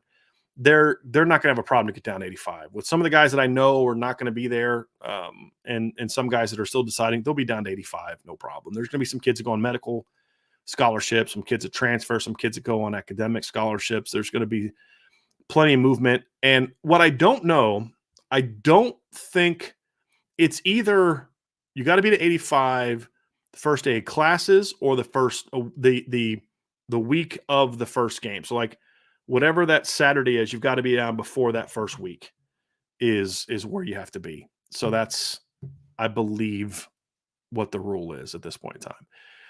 And then Sarah McCoy also asks, how about TCU considering Kendall Browse for the new OC? I think Kendall Browse is a good coach. I could see that because he's going to have a really good head coach / offensive mind in Sonny Dykes grooming him. So I don't know what kind of recruiter he is, so I'd have to not comment on that. But just as an offensive coordinator, that'd be a good hire for TCU in my opinion. K Grant, what a super chat, super sticker, K Grant. Thank you very, very much for that. We appreciate you.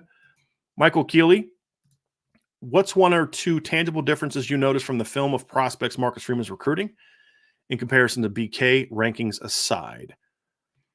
I think this staff puts a lot more emphasis on, are you a good football player, and not just do you have measurables.